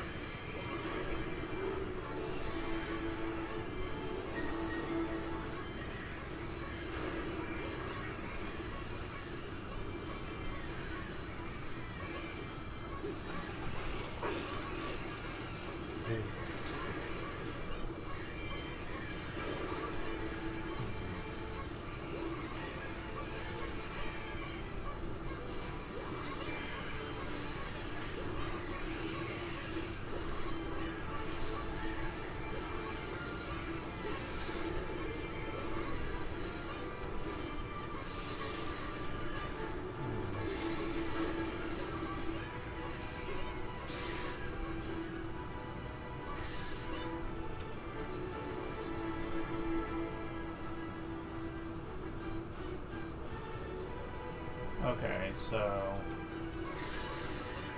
now that I took care of that little infestation,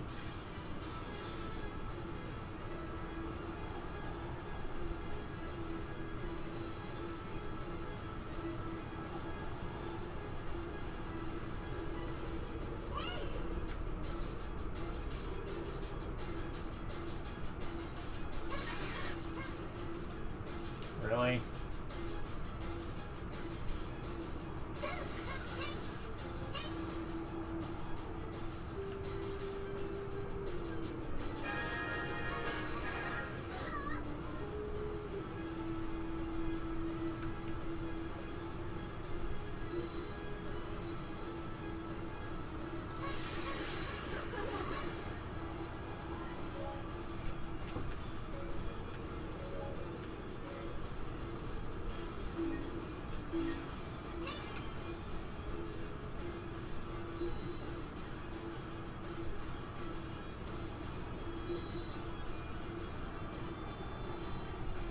Hey, buddy.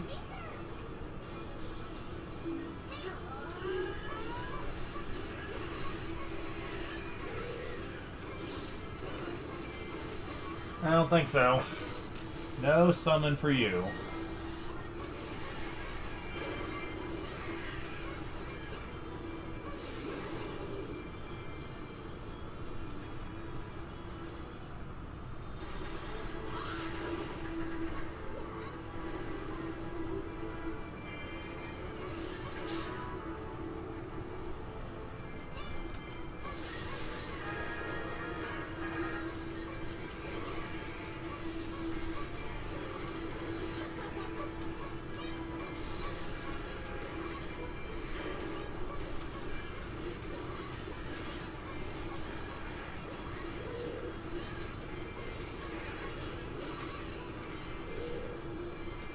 Yeah, this is the one I want.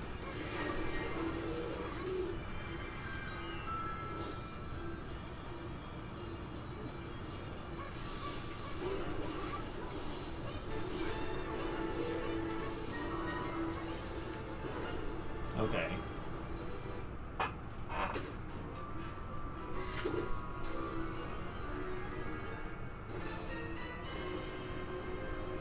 Got a boomerang.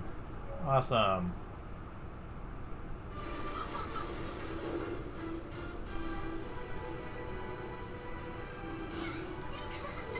Oh my god. Okay, go away.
There we go.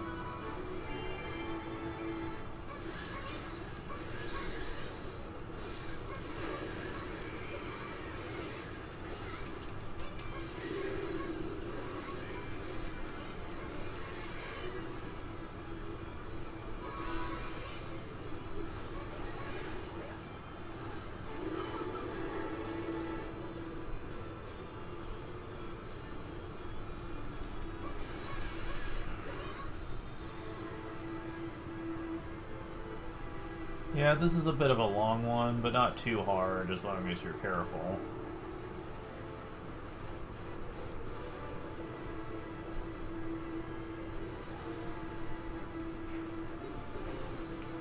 Sadly, there are quite a few one-way paths here.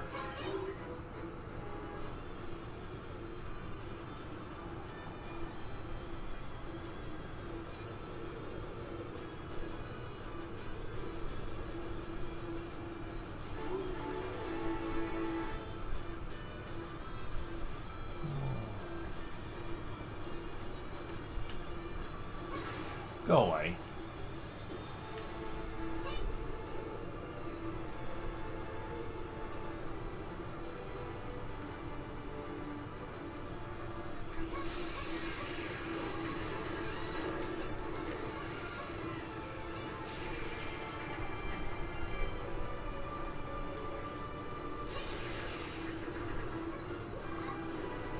There.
Okay, sorry about that. I had to check on something.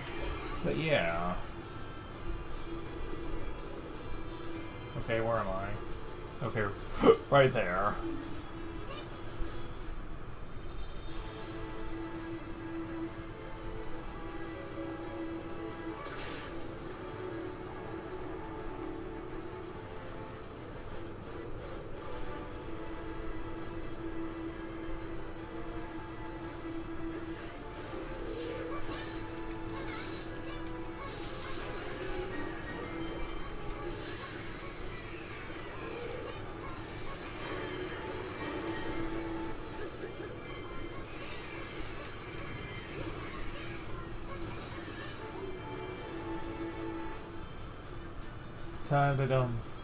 Time to skip our way to victory.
Link, the great hero.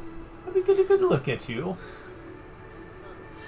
Triforce is resonating so powerfully. Link. 2.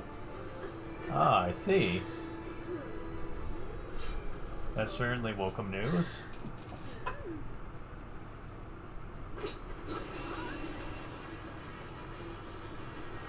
Come forth, servant.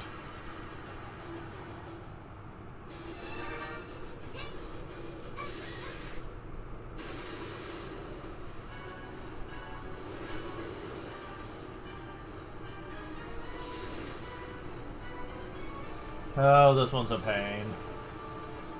Poisonous tree, Manhandla. Yep, it's still called that.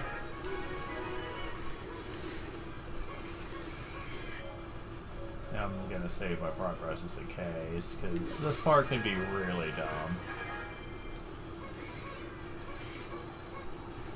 Mounted to see an attack on the Allied base. Yeah, that's why.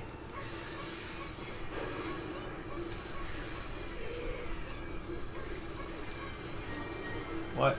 Really? Oh, fuck off, game.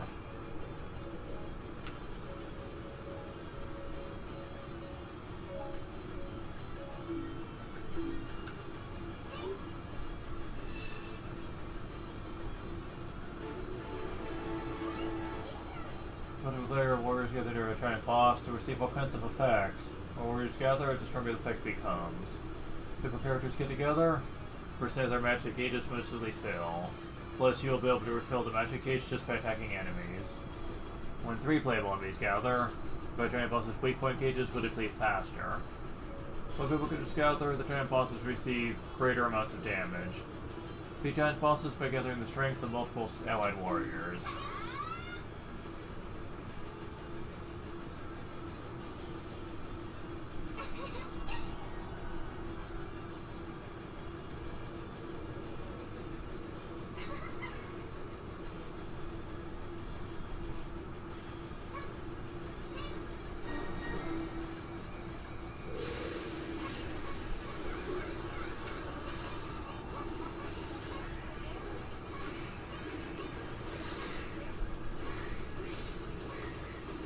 Yeah, the boomerang is his weakness, but it can be very hard to get it to show up.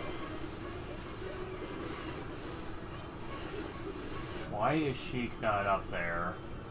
I said for Sheik to go up here.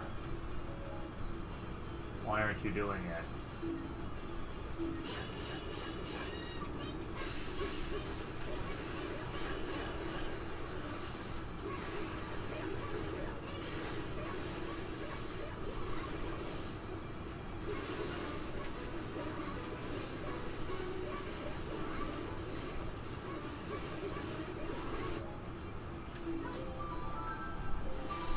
No. I want that chest. And they're about to kill it. I hate the limited character can only open this type of chest thing. And it's usually just pieces of heart that I don't really even care about. But it might be a weapon, so I have to check.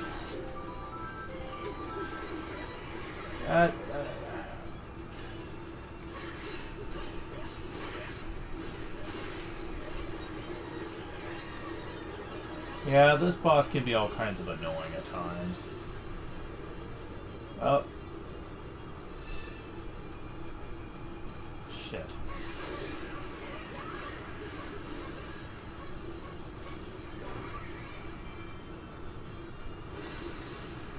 Ah, fuck.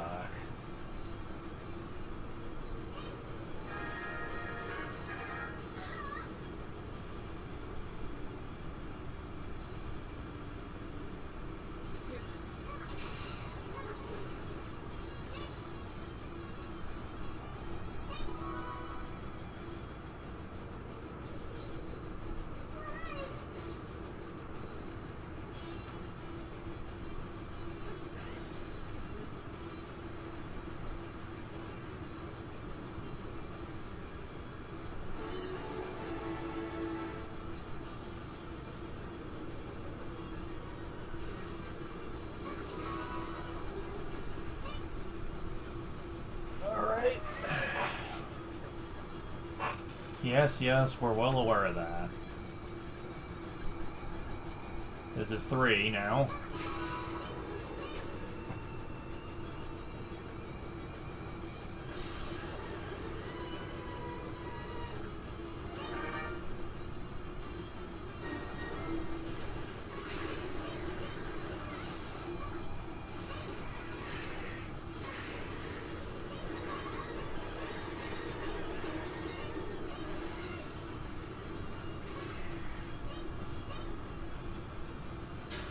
Damn it.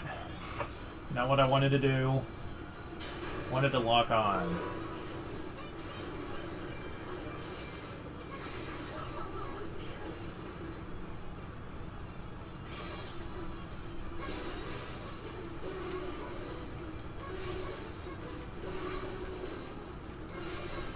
And of course the weakness gauge isn't still like...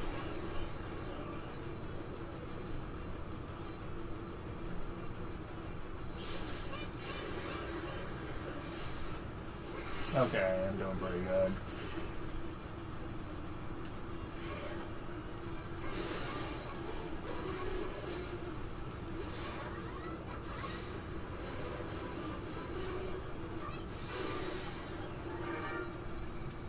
Okay, there we go.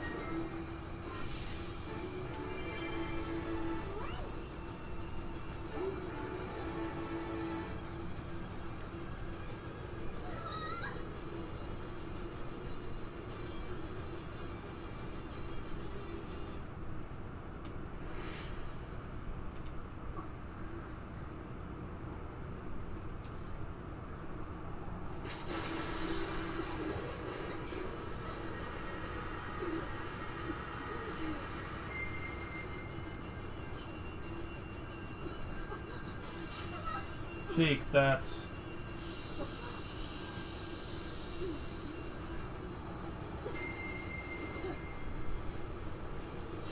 Hahaha, how nice of you to bring me the Triforce of Wisdom as well.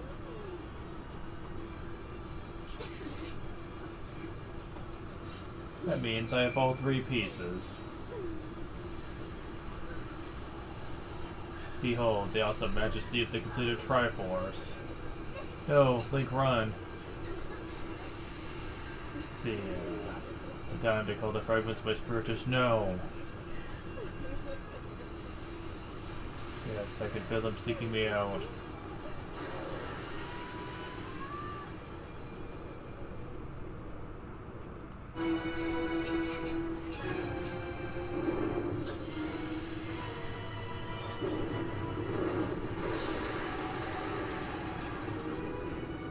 Everyone, gather around me.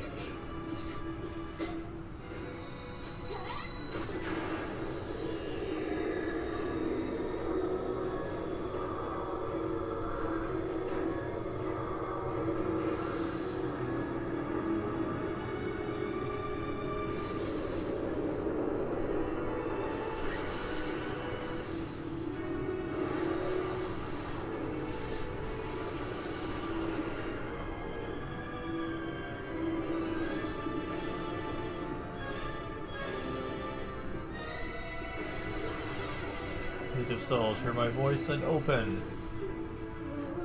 My spirit will be freed.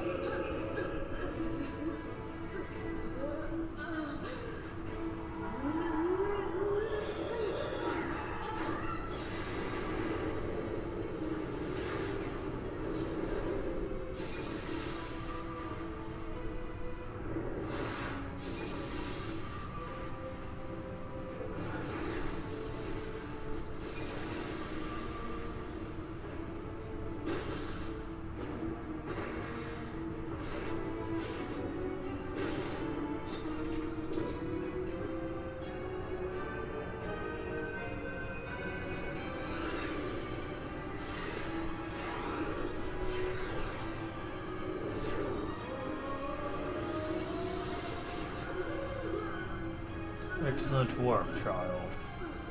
3 fragments of my spirit have been returned. The only piece that remains is the one trapped by the Master Sword.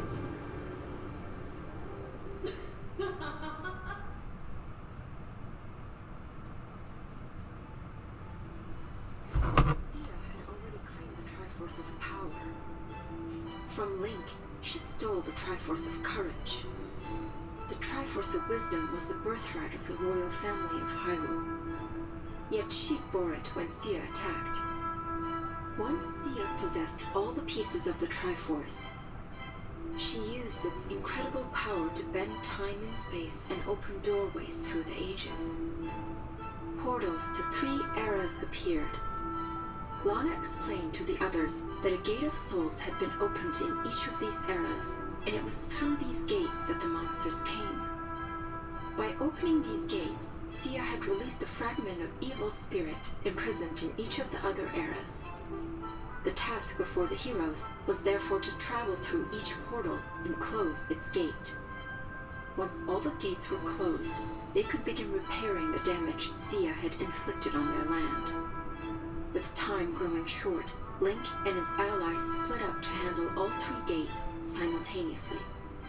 They each vowed to close their gate and return safely.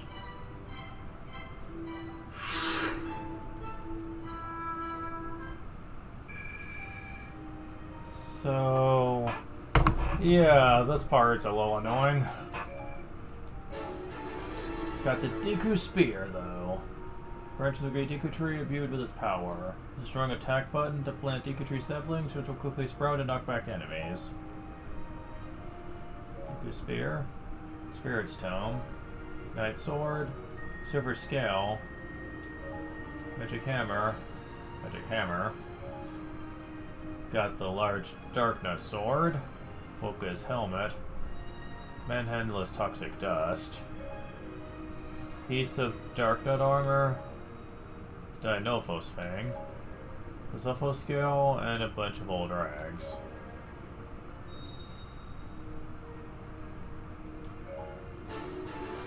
You're the Marathon Man medal. That's a total of 42 kilometers or more. Able to increase links for reserve attack actions. Triggering the Kokiri Sword 2 attack badge. Oh my god. Fucking people.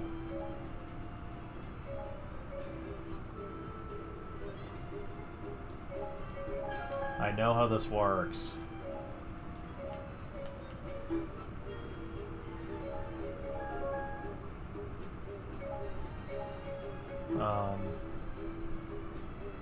Make the weak point gauge diminish slightly quicker. Very nice.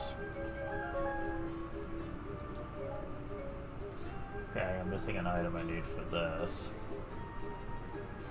King Douglas Claws. Oof, that's not fair. And I'm gonna need more of those. Fuck.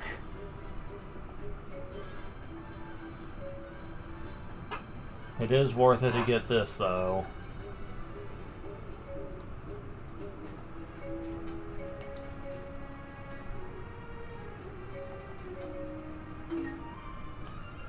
Yeah, the attack badges are the most useful compared to the other ones. Like, the only defensive one I like is the extra potions, really.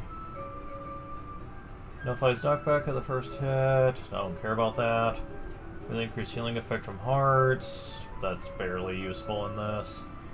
And these just aren't really that useful until you max them out. The assist badges are pretty bad too. A lot of it is just for power-ups for sub-weapons.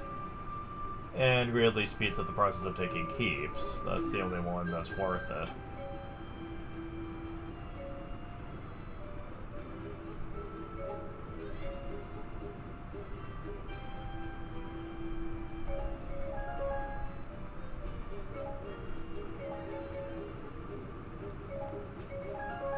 Oh, Big Po necklace, that's different for you.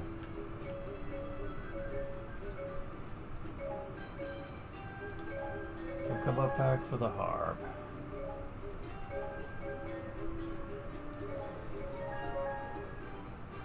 Oh, that was easy. New combo attack for the Book of Sorcery. And we can start working on the Deku Spear, which we'll be showing off.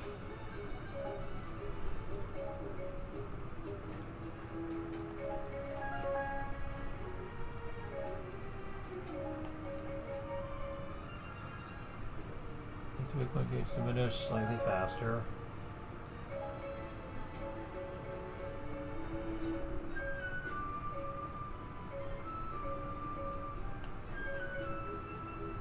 A couple attack for the mask, of course.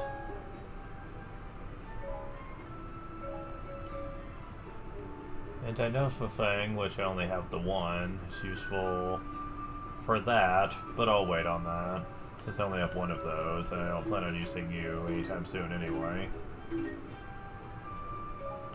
Okay.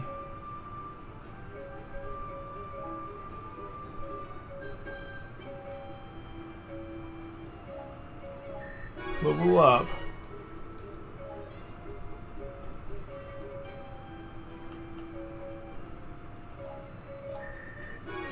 Level up. Level up. Okay. So, that's neat. So, yeah.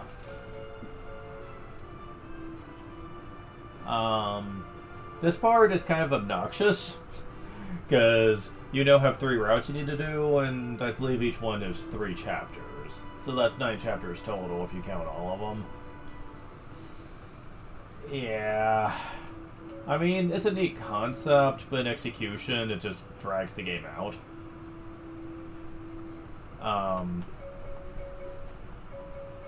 Though it is worth noting that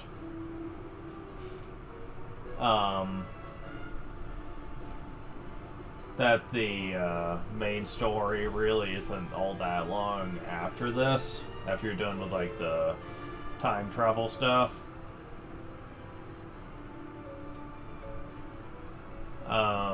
So there is that. Now, people did find it a little annoying that Skyward Sword got representation for, like, a major stage when there was only going to be 3 options. They really feel like some of the more popular choices should have been picked first. Like, Ocarina of Time makes sense. Twilight Princess has fans. But they really thought that Link to the Past should have been represented instead of Skyward Sword. I tend to agree with that, but then again, I'm not the creator. I get the feeling that this was a mutual choice between Koei Tecmo and Nintendo. They probably picked something that they felt like was going to be very easy to put into the game, since it was a modern title, and using assets to design around it probably would have made it easier than trying to recreate a Super Nintendo game stage in full 3D. I get the feeling that's probably one big reason for that. But that's okay. DLC can make up for that later for representation, I'm sure. Yeah, Link to the Past was never given proper representation. The best you get is Link Between Worlds. And there were some people that were peeved from this. Now, I preferred Link Between Worlds between the 2 games, so I was okay with this. Though I know not everyone felt that way. They were a bit put off by that. The fact that Link to the Past didn't get anything out of all the Zelda titles. I mean, every other major game did, from what my understanding. And they just thought it was incredibly infuriating. Almost like the creators didn't care about the game anymore. And especially since Link Between Worlds was a thing now. And I was like, well, to be fair, Link Between Worlds is, for all practical purposes, a modern recreation of Link to the Past, as far as I was concerned. And I think it did its job really well. Really. I wasn't against, like, Link Between Worlds being chosen over it. I just think people are letting nostalgia get in their head a bit too much here. Because Link to the Past, and I was guilty of this too, trust me, I was. I used to practically worship how great that game was. Well, okay, I shouldn't say that. That sounds sacrilegious, but I idolized it. Actually, that sounds sacrilegious too. I was in love with it. Let's say that. That sounds better. And it stayed that way for a long time. Even all the way for when Breath of the Wild was released, I still had it ranked as my, at least, #2 favorite game, behind Breath of the Wild. I loved it since I was a kid. However, it got to the point when I was replaying it one day, when I started to look at it in a more critical, with a more critical eye, and I did start to realize a lot of kinks, especially the fact that I went through it completely without a guide, and I was actually openly getting annoyed at the game since I couldn't figure out where all the secrets were at. And keep in mind, I'd played this game since I was a kid. So, I was like, okay, this game feels a bit mysterious at times. And also, I started to point out that there were several times in the game where the game just kind of expects you to know what to do. For a first-timer, that's asking a bit too much. Like, for example, how are you supposed to know in order to get to the second palace you need a book? A random-ass book that is in a building that you may not even think to go into. I mean, I'm sure you will eventually if you're gonna explore everywhere in the world, but this random building you walk into, you may not even think much of it. I mean, it looks like it could be a library, like just some random book is there, okay? Like, no one would think that would be important. I mean, nothing in the game is supposed to hint to that thing being useful. So unless you already knew that, that sucks. Unless I'm mistaken, there's nothing in the game to hint that you need to do that. So that's cheap. But even more cheap is when you go to the Dark World and you have to figure out how to get into Misery Mire. Yeah, Misery is a pretty good term for this, because my first time playing the game, I had no idea how to freaking get in there. And I must have played the game for weeks, off and on, trying to figure out what I was doing wrong.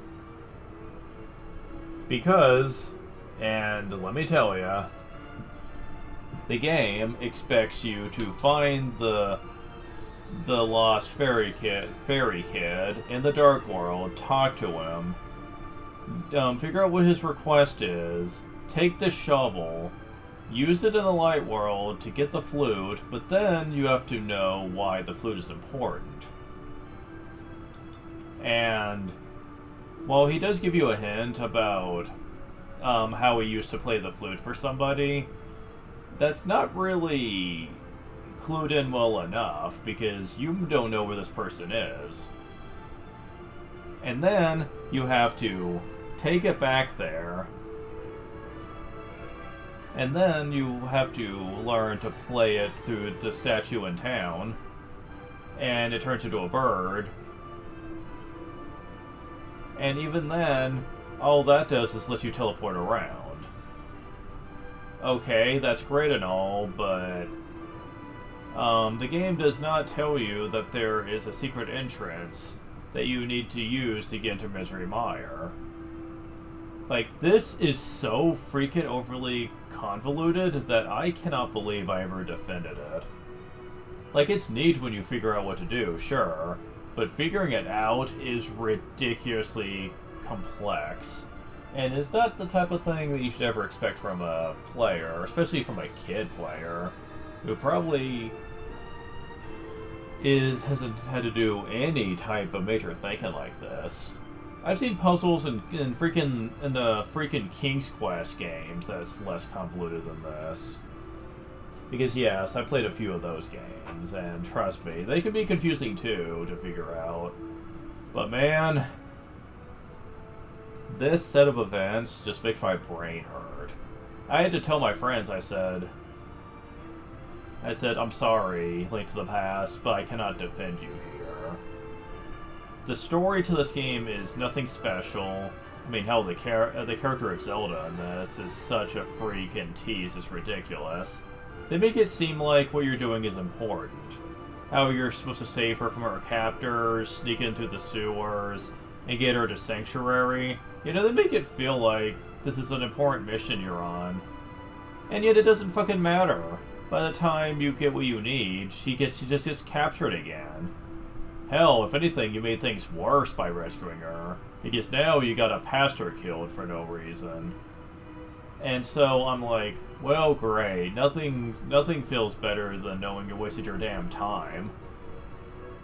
And then she's not born again until the very end of the game when you rescue her as the last maiden. And I'm just like... I was like, yeah, I don't know why I ever thought this was well handled. Hell, if anything, is probably easily the most botched role Zelda's had in the whole series. Because she doesn't feel important at all. I mean, hell, like, just her very presence in this game is just meant to be a plot device, essentially. And that's only when you rescue her at the end. Before that, she's just a freaking load. She has no real importance at all. Like, it's Link that's the important one in this game, and really, her being one of the 7 maidens doesn't even seem to matter. I mean, she's not special compared to any of the rest of them, so I don't know why the game tries to make it seem like she is. I'm just like, what the heck? How is it that you have made a character that basically feels no more special than a typical NPC in an RPG would be? That's bad. There's also the fact that the world building is pretty scarce when you sit down and examine it. The Light World only has like 1 town in it. And for a kingdom, that's pretty bad. Like, seriously, Kakariko Village is like the only town. And I'm like, how do you have a kingdom with just a castle and a single town in it? I mean, hell, Zelda 2 predated this game, and at least it had the hindsight to create several towns for you to visit. Like, seriously, what the heck? I know there's like a light world and a dark world in this game, and that's supposed to make up for it, but like, the dark world's pretty barren. There's barely anything to really interact with. There's just a whole bunch of dangerous areas and a bunch of dungeons to visit. Like, there's really not much else to do. Hell, the Kakariko part of the Dark World isn't even really a town anymore. It's in shattered ruins now, and really you can't do much with it, aside from finding a couple of treasure chests. I'm sorry, but re-examining the game, I couldn't help but find this disappointing. It's not like creating a couple extra towns would have taken much effort. Hell, there's plenty of areas in the world that would have made a good choice for a town. But unfortunately, they didn't do that. If anything, the world just kind of feels like Zelda 1 all over again, just with a better map.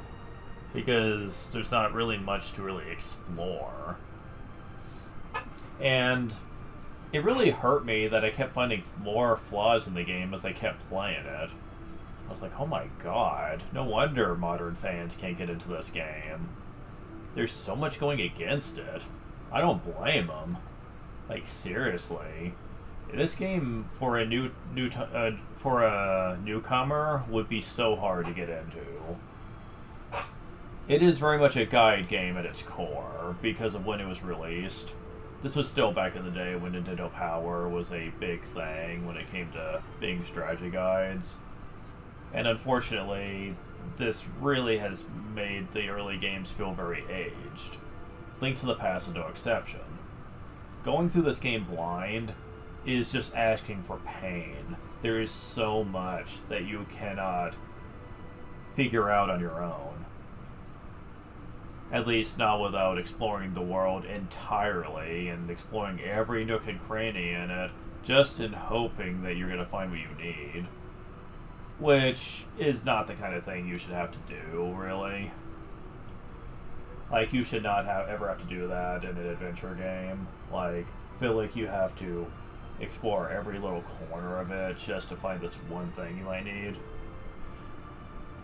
Hello, you watched Captain Planet and the Planet Earth? I did when I was a kid. Can't say I look back at that cartoon with very much enthusiasm, though. I watched it because it was just one of the few cartoons that was on at the time. It really wasn't anything all that special.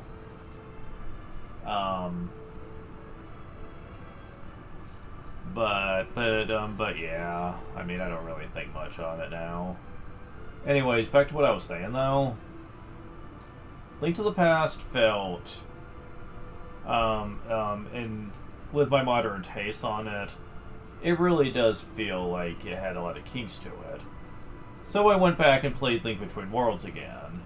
I was very overly critical of it when I first played it, trying to make as many Link to the Past comparisons as I could, and it just soured the experience quite a bit, because it was very different in a lot of ways.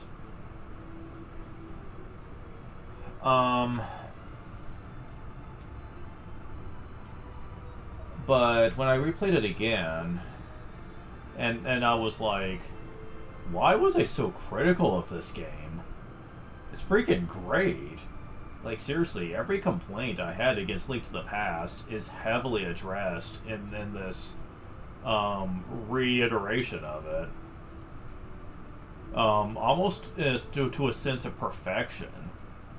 I thought Zelda was shabbily handled in the original. She's actually a much better character here. And you know, you actually have a lot of moments in this game that are fairly well telegraphed where you should go. You won't get lost for long, basically. The game is very good about pointing you in the right direction, at least early on. Until you get to, like, the low roll parts of the game, which is basically the Dark World for this. And I love the way low roll was handled compared to the Dark World. I said that the Dark World was basically kind of... It was intimidating and dangerous, yes, but it was also very barren, and there wasn't really much for you to do. Oh boy, low roll is anything but boring. This world is so well defined, I cannot believe how much effort was put into this. There is a very sense of light and dark with its themes in Link Between Worlds, and I mean that quite literally. Low roll is very dark-natured, and I don't mean just the aesthetic. I'm talking the inhabitants as well. Everyone is far more twisted and negative in low roll. And compared to the very positive nature of everyone in Hyrule, you will quickly learn how much of a difference this makes. Everything was inviting in Hyrule. Like everyone was optimistic, everyone was supportive. Here, everyone treats you like shit in low roll. And basically, they have completely given up. They don't care about their realm anymore. They're basically just waiting for the end to come. And the world has been shattered so much that you can't even fully explore it, because parts of the landmass have broken off, and you need to find secret areas how to get inside it.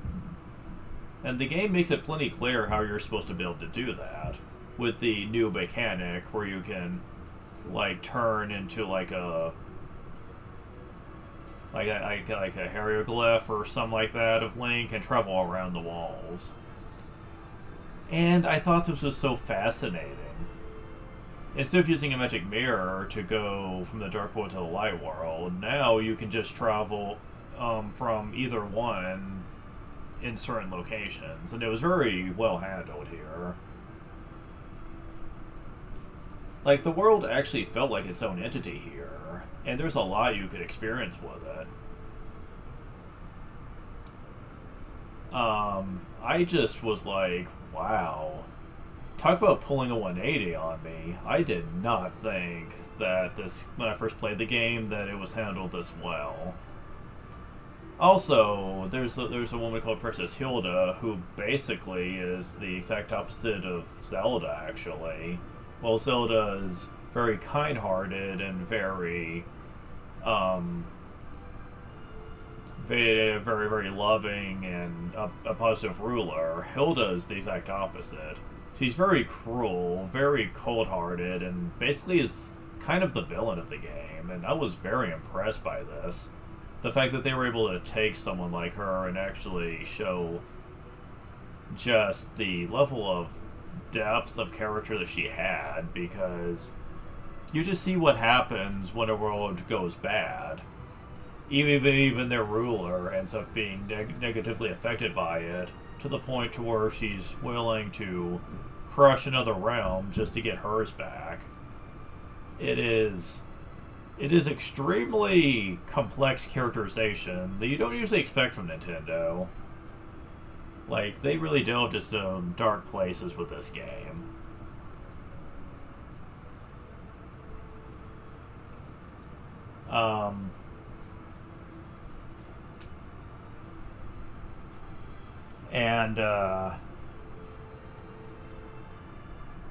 That's also a game I wouldn't mind playing one day on the channel, but that's when I actually do the main Zelda stuff. Not counting Breath of the Wild, I'm going to be saving all the mainline stuff when I do the retrospective from the beginning to the end, which is the first one all the way up to Twilight Princess, I think. I'm not sure whether I'll do that one or not. I wasn't really a huge fan of it. And I know I'm not touching Skyward Sword again. Fuck that game. And throw it in a fire. I hate it. So I'll probably stop at Wind Waker, actually. Twilight Princess is a bit rough for me to play through, and Skyward Sword just sucks, so...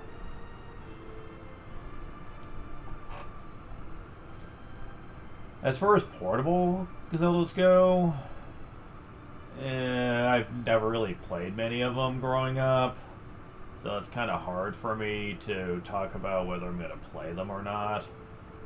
I think the most I've tried playing is Link's Awakening on the DX version, and I could never get far in it before losing interest. I dabbled with, like, Oracle of Ages and Seasons. I don't know. They're not really my thing. Like, they were interesting. Like, the themes were interesting, but I could never get very far in them. These games, I think, are very puzzle-heavy is the problem, and I'm not very good at figuring out puzzles, so... And then there's Minish Cap. Oh, brother, this one. Fans fucking love this game. But the few times I've tried to play it, I cannot get very far in it. I don't know. Like, there's just something about it that just rubs me the wrong way, and I think it's the way the game's designed. It has kind of this very loose and free kind of camera that just kind of dynamically changes in certain areas, and I kind of hate that. Like, everything else I think I would be fine with, but the way the camera is used in this game just sucks. I hate it. It just doesn't feel right. But hey, it's probably way better than what we would get later. Legend of Zelda Phantom Hourglass. Oh my god. I had a friend who played both this and Spirit Tracks. I just brought those wood in from being stained. Well, setting something on them for a couple days because they had a cure. They're sticky. They're dry, but they're sticky, so anything that gets on them is permanent. Hold on.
Okay, sorry about that. My cousin was having to tell me important stuff.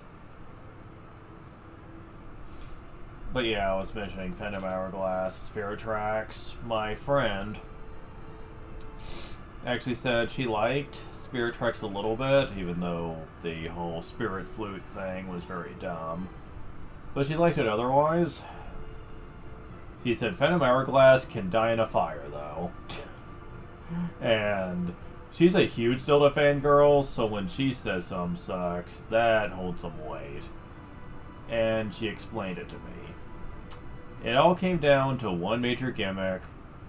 The fucking Palace of the Ocean King. Or Temple of the Ocean King, something like that. And she said it's the worst experience she's ever had playing a Zelda game. Like, seriously. As bad as Skyward Sword was, she said Phantom Hourglass was still worse. She said the amount of shit you had to put up with going to this place was ridiculously bad. I mean, the repetitive nature of it will just get to you after a while. Because it is basically almost nothing but this game. It is constantly going in and out of this place. And I indeed did look into it, and she's not the only one to complain about it.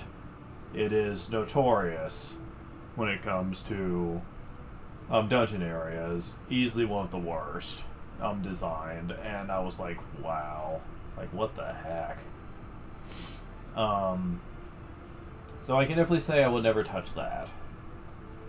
And from what I understand, Spirit Tracks, some people like it, but it's still ranked pretty low when it comes to Zelda portable games. Like, a lot of people didn't like the control mechanic where you had to use the stylus in order to move your characters around. And that's a mechanic that I don't think a lot of people liked, where you were restricted to stylus movement. With the gameplay, it was really dumb. Which I can understand. I never really liked using the stylus for much of anything on the DS. So when I heard that that was going to be a necessary mechanic for those two games, I immediately was turned off from them. I said, yeah, fuck that. I do not even want to get involved in that. I don't. So, I didn't.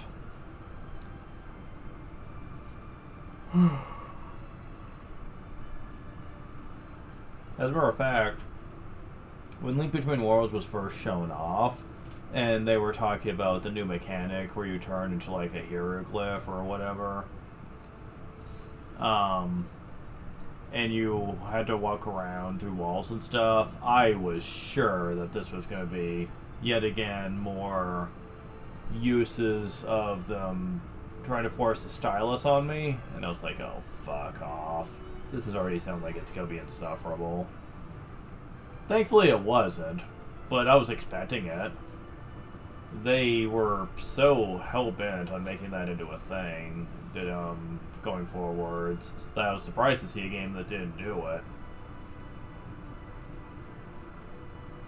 And, well, later on we learned that the Switch was a thing now, and every game that used to be portable would now be put on that.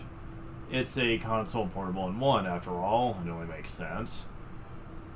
But because of this, a lot of people theorized that they were going to change their approach and how to make these games. Can't exactly do something like the stylus with the Joy-Cons, after all. It just would be impractical. And they're right. They pretty much stopped doing that gimmick, and basically just started to give typical control schemes to Zelda games again. They remade Link's Awakening, a game that I have played a very small amount of because my cousin was watching me play it. It's okay, I guess. It's basically just Link's Awakening, though, and in full HD, like a full HD remake of it. But it's not really a different experience, just a better looking one. And because of that, I really wonder if I would have any more fun playing it. They did make the menu better, at least, and that's something I was very quick to notice. Because in the original, you could only have 2 buttons, since it was on Game Boy. And because of that, they basically made it to where you had to constantly swap out items at a moment's notice. what was dumb is they didn't allow any item, to be passive. You always had to have it equipped. This included stuff like shields and stuff like power gauntlets. You know, things that in Link to the Past were just passive upgrades that you just had on you at all times. Yeah, this game didn't do that. Anything you get had to be equipped to use. And since you only had 2 buttons, well, they kind of limited what you could use at any one time. And by the way, your sword counts too. You can't even use a sword unless you have it equipped as one of your buttons. That is ridiculously stupid. I mean, yeah, you could equip and unequip swords in the 3D games as well, but the thing is, once you had one equipped, you always had it. And at least in those, you had multiple buttons to take advantage of. This one you didn't. And I remember how annoying that got, where I kept having to go to the menu every 5 seconds just to have different options for a dungeon or something. It got old fast. I got to about the 4th dungeon, and I was like, yeah, I'm not doing this anymore. Like, I was like, I have better use of my time than this. Like, this is just bad. I don't know why they ever thought it was smart to do that.